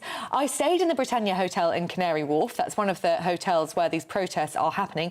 Big rooms, great suites, and even penthouse flats on the top floor. Some of the flats have an upstairs and a downstairs with a wrought iron staircase linking the two. There are bars, saunas, a restaurant and a swimming pool. I love that hotel. The illegals will think they died and went to heaven. It does seem as though they're treated rather well. Quite an incentive to come over to Britain, I would have thought. Well, actually, on that theme, Carol says we need a big crackdown. Make the UK less attractive to those who seek to come here. Stop all the freebies to start with. Stop housing them in hotels and HMOs. And deport Royal Navy ships patrolling the English Channel and put those here in warehouses so you can deport them. Yeah, warehouses or, you know, some big camp to then deport them. I think it's just really tricky, isn't it, for the government at the moment. And of course, they are getting to the point where there are so many people here that the problem is almost overwhelming. And then they have Reform and Nigel Farage, you know, cracking at their heels, announcing all these big policies such as 5 mass deportation flights a day, getting rid of the European Convention on Human Rights, the Human Rights Act, and replacing it with something altogether. I mean, it depends, doesn't it, if Reform gets in power. And also, it's very easy to say something. Actually implementing it could be something else entirely. Absolutely. And as Charlie Downs said there, I mean, Keir Starmer is a human rights lawyer by background. I can't see him turning his back on the ECHR anytime soon. But anyway, Generation Z are heading back to the office to combat loneliness. New research by Bupa found that 40% of 16 to 24-year-olds blame the nature of their work for leaving them in need of more human interaction. Medical Director of Bupa UK, Dr Naveen Puri, said loneliness can have a devastating impact on our mental and physical health, with knock-on effects on depression, anxiety, stress and type 2 diabetes. Well, we're joined now by the journalist and host of the Nowhere Office podcast, Stefan Stern. Stefan, good afternoon to you. A lot of these Gen Zs or Gen Zers, however you want to call them, started their careers, a lot of them, during the coronavirus pandemic, during lockdown. So they started their whole career with home learning. And a lot of people would argue that COVID stole from them that kind of interaction with their peers, going for office drinks after work, meeting new people, and they've become kind of hermits. So it's no wonder they're in this situation. Well, COVID was clearly a massive shock to us all, to the economy, to workplaces and businesses around the country. But we should be through that now, shouldn't we, in the summer of 2025? And we're still working out what this thing called hybrid working should mean in practice. It would be really awful if younger people were being told there's no desk for you at work. You can only come in a maximum 1, maybe 2 days. It's only for the likes of us, i.e. the senior executive class. We want all the perks of the office. You can't have them. You've got to work from home, perhaps in a crowded flat you're paying a lot of rent for. You won't get the AC that we've got in our office. That sort of message is a really tough one to send out to people at the start of their careers. We keep telling young people they're going to be working a long time. Maybe it's at the age of 70. So we've got to make the career as appealing and productive as possible. And I think keeping people at home in their bedrooms is probably not a very good way of doing it. Isn't there actually an element, you talk about, you know, the senior people being in the office and letting making perhaps what younger people work from home. I think that's often the opposite problem as well. There are older people who are very established in their careers, perhaps in their late 40s, early 50s. They're done. They've got as far as they want to get. They're very happy to sort of coast for the next 10 or 15 years. They rather like working at home. They rather like being able to go into their gardens in the afternoon, spend some time with their husbands or wives, spend some time with their children. And they're the ones who are actually stopping the return to work, because it suits them being at home, not thinking about those younger people below them who aren't able to learn. They're not able to learn from the people around them. They're not able to have all the social perks of work. Is that a bit of a problem? Is it older people being selfish? Well, I think we all need to think about this together. We're worried a lot about the low productivity of the UK economy. That means we've got to get better at producing more and doing more. And that means working together probably in teams in a way that works best. Now, it won't mean everyone being 5 days a week in an office, and it won't mean everyone commuting all the time for hundreds of miles at great expense. But it does mean getting together when we need to be together through the age groups. We've now got 3, sometimes 4 generations of people at work. That's also quite hard to manage, but the upside is that it's very beneficial when there's shared experiences and perspectives. If you've got customers of different ages, you need staff who understand these different groups of customers that you've got. And experience, corporate memory, as it's sometimes called, extremely valuable to have grown-ups around the place. So yes, I agree with you. If some of the senior people are at home in their gardens and not sharing the benefits of their experience and not putting back into the business that they've done well out of, well, that would be a problem too. And away from the well-being of the younger generation, which obviously is an important issue, the other issue that you notice in big cities and big towns is that if nobody's in the office, all the support businesses, if you like, the cafes, the lunch places, all of those are empty and all of those go out of business because no one's going to them after work or during their lunch break. So surely from an economic perspective, it's far better to have more people going back into the office as well. Well, certainly our cities have built up on the basis that they would be busy and busy through the week, not just Tuesday to Thursday.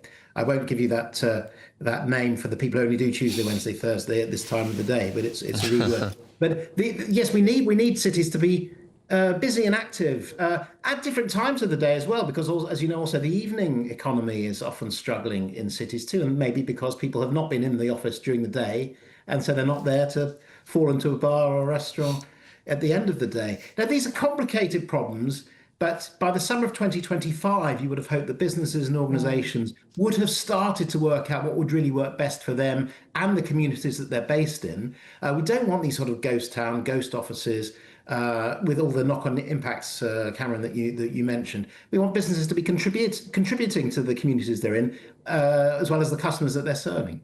Well, thank you very much, Stefan Stern. Here at GB News, of course, we do all work from the office and we do our bit for the local pub population. We certainly do, yes, even if you feel rough the next day.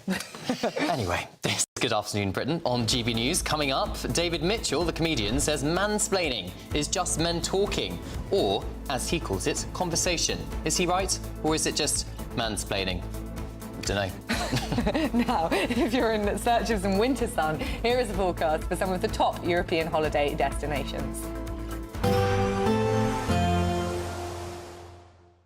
Dinner under the stars tonight? That reminds me of our travel insurance. You mean All Clear Skies? All Clear Travel Insurance sponsors GB News travel destinations forecast.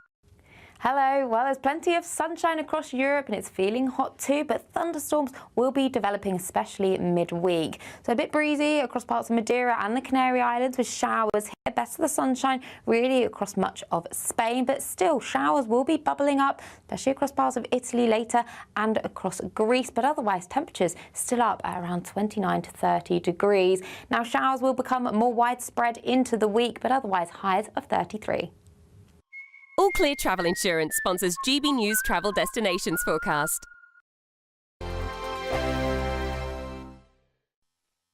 You want to know what's really going on in the corridors of power? Labour don't know what to do with you half the time, and that makes you quite lethal in the chamber. Get behind the headlines with Chopper's Political Podcast. Join me, Christopher Hope, as I sit down with the great and the good of British politics. We'll see where this ruling takes us. These are the stories shaping our nation. Chopper's Political Podcast, available now on all platforms. Listen in and stay ahead.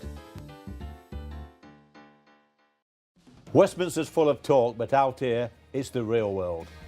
Am I allowed to talk then? No, that's it. This is where it matters, real people and real lives.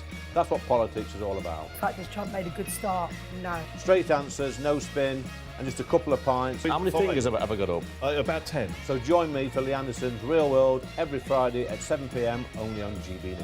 The People's Channel, Britain's news channel. Exciting news. Every Friday, my Patrick Christie's Tonight Show is going to have a twist to it. We're welcoming some special guests. You. That's right, on Fridays I'm going to be doing my show in front of a live studio audience because this show is about you and what you have to say. It's going to be the same big debates, same big topics, same big opinions, but every Friday night at 9 p.m. you are invited to come on down to Patrick Christie's Tonight to be a part of the action. Only on GB News, the People's Channel, Britain's news channel. Hi, I'm Michelle Dewberry, and my show is your opportunity to cut through all the noise and dive in headfirst to some robust debates. Ideas clash. Situation, isn't it? No, because the failure is you're deliberately avoiding my point. Nothing's held back. And if you think this is the end of it, wait for more. And we do not shy away from the difficult stuff. Sometimes I want to shake people and say, if only you understood. So join me on Jubes & Co. weeknights at 6 p.m. only on GB News, Britain's news channel.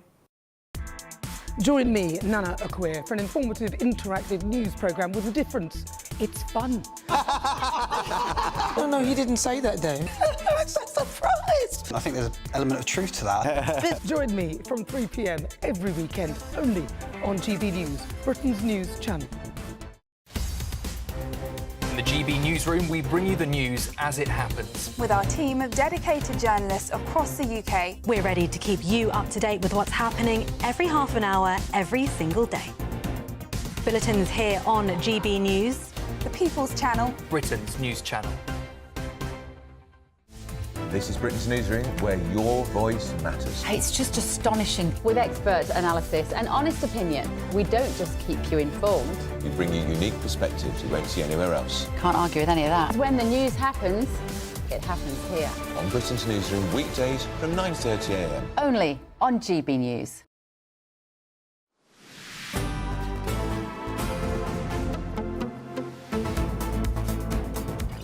Welcome back to Good Afternoon Britain on GB News. Time is 10 to 3. Now, we've been talking about prison reform and new sentences, perhaps not involving for criminals prison sentences because there's not enough prison spaces. But that got us into a discussion about the weirdest things we have seen in a shop to try and deter shoplifters from stealing products. And Liam has got in touch and he says that his Greggs store, the bakery chain in Biggleswade, which is in Bedfordshire, stores their cans of Red Bull behind the glass counter where all the pasties are to stop them stealing them.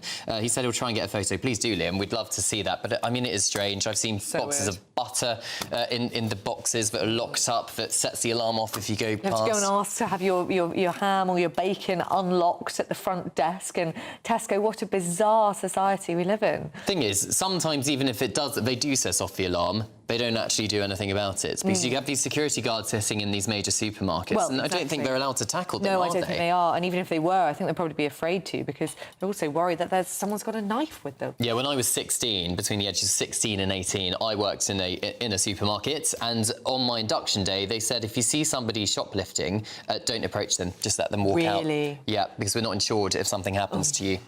So, I mean, what are we meant to do? Yeah, and of course, nowadays, you call the police, and chances are, particularly in a big city, they have something a bit of a much higher priority, perhaps, to deal with. Anyway, the comedian David Mitchell has come out to defend men against accusations of mansplaining, and he says men do it to each other, and it's a way just to communicate with men. Well, yeah, he says that male friendships revolve around what he calls a little mutual explanation, politely lecturing each other rather than discussing personal feelings. I think there's an element of truth to that. What do you think, Cameron? I'm asking for your opinion. You're asking for my opinion. OK, fair enough. I don't know. I would like to think I don't mansplain, but as I said earlier, I do feel like sometimes men do appear to be treading on a few eggshells at the moment, and you don't want to be accused of mansplaining. Although David Mitchell, his wife, Victoria Mitchell, is so unbelievably clever, and she presents this amazing quiz show on BBC Two called Only Connect, and you have to be very clever to take part. So I can imagine they have quite intellectual conversations. I can't imagine her accusing her husband of mansplaining. And I can't imagine her being able to mansplain to someone like Victoria Coren Mitchell. Yeah, brilliant pair. They are. Of course, do keep in touch with us. gbnews.com/your say. Of course, there's been lots of stories going on. We will, of course, bring you the latest news on that breaking news on the helicopter crash in the Isle of Wight during our news bulletins later on today. And I do believe we've got Alex Armstrong waiting in the wings, who is going to be standing in for Martin for the next 3 hours. Hello, Alex. Have you ever been accused of mansplaining? Well, I was worried you might accuse me of mansplaining my show to you that I've got coming up. So hopefully the audience don't feel that way. But unfortunately, we're going to be talking about this huge surge in sex crimes by foreign nationals. You are not going to believe the numbers on this. They have quadrupled, doubled in the last 4 years. And I wonder why. I wonder what you think the problem is. Write that into your safe for me. I'm going to read some of them out after the break. We've got a psychologist coming on who is claiming that she believes Lucy Letby is innocent. We'll be digging into that because that's a really interesting take on that developing story.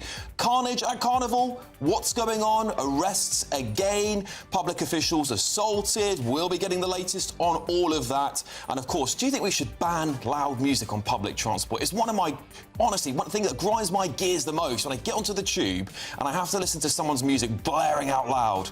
But anyway, that's all coming up next on the Martin Daubney Show with me, Alex Armstrong. I hope you will join me after the break.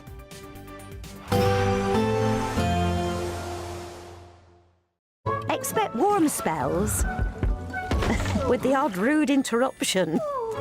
Box Boilers sponsors the weather on GB News.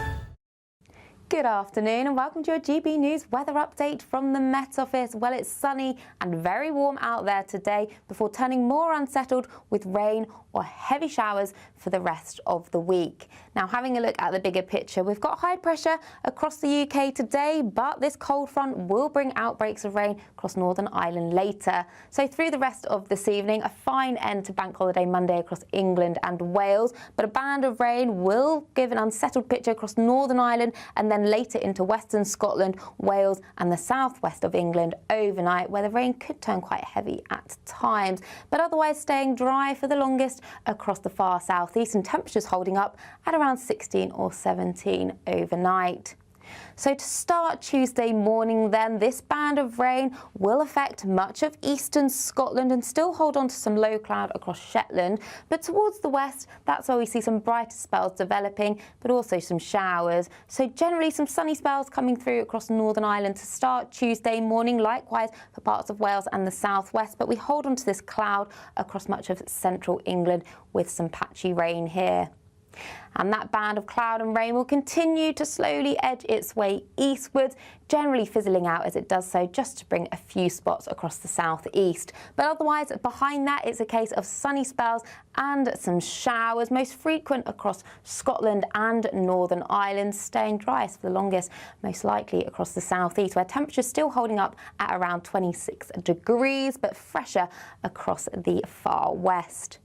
Now, as we go through Tuesday evening, then we hold on to the showers across Northern Ireland and Scotland. Some of these could be heavy, but largely dry across the southeast to start. But otherwise, it is still staying unsettled on Wednesday, Thursday and Friday, with heavy spells of rain and showers and temperatures generally closer to average.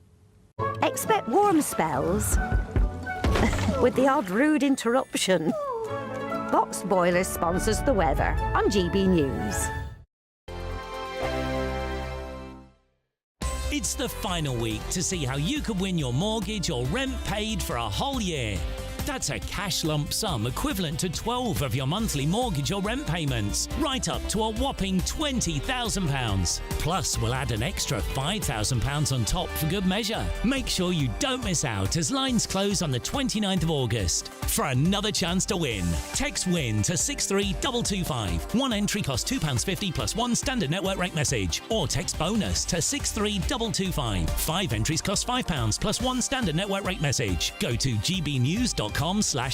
Entry start at £2.50. Call 0903 686 3232. Calls cost £2.50 plus your network access charge. Or post your name and number to GB15 PO Box 8690 Derby DE1 9TT. UK only. Entrance must be 18 or over. Lines close at 4 p.m. on the 29th of August. Please check the closing time if listening or watching on demand. Good luck. GB News Breakfast. Every day from 6 a.m. OK, at 7:32, tributes are flooding in for the Apollo 13 commander, Jim Lovell, who has died aged 97. 97, wow. He guided the failed space mission back to Earth after that attempt to land on the moon was aborted following an oxygen tank explosion. Tom Hanks, the movie star who played him, honoured the legendary astronaut in an emotional tribute, calling him a true visionary. I think they really got to know each other well during the making of that movie. That's 30 years after he played Lovell in the 1995 film Apollo 13. And the Apollo 13 movie was very accurate because Lovell was working on the Apollo 13 movie to ensure there was accuracy. There was a few bits of movie license to make it a little bit more dramatic here and there, but it was a very accurate depiction, and it showed Lovell in the wonderful light of who he was. And they gave him a little cameo at the end, didn't they? He actually played a part. He played the commander of the ship, the naval ship, that's right, that picked up the astronauts. Yeah, and I don't think a lot of people realise that. He was actually in the Apollo 13 movie. And Tom Hanks and Lovell spent a lot of time together so that Tom could act the role in as accurate a way as possible. He picked up a lot of his mannerisms to make sure it was accurate. But it must have been wonderful for Jim to actually be on the movie itself. We're just sort of scratching the surface of our spacefaring nature. We've been to the moon, although there's been a bit of a hiatus of going to the moon, but we've got the Artemis projects coming up in the next sort of 5-10 years, where we hope to get people back on the moon again. And, let's not forget, this is all relatively new technology. GB News, the People's Channel.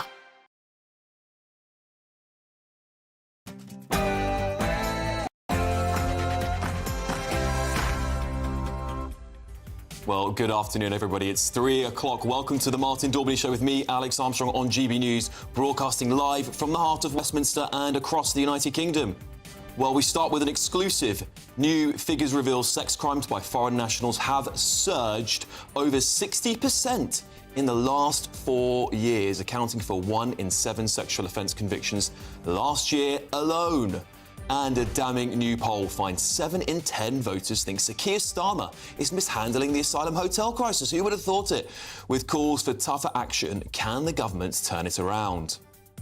And dozens of potential soldiers have been barred from joining the army because of their bad teeth. Figures released by the Ministry of Defence show that in the last 4 years, candidates have been turned away because of gum disease and rotting teeth. Why are we being so selective on those who can join the army? And the case of Lucy Letby shocked the nation. A nurse convicted of murdering 7 babies and attempting to kill 7 more. But could Lucy Letby be the victim of a huge miscarriage of justice? Were those post-it notes in the writings of a young woman in extreme psychological turmoil? And Met Police have...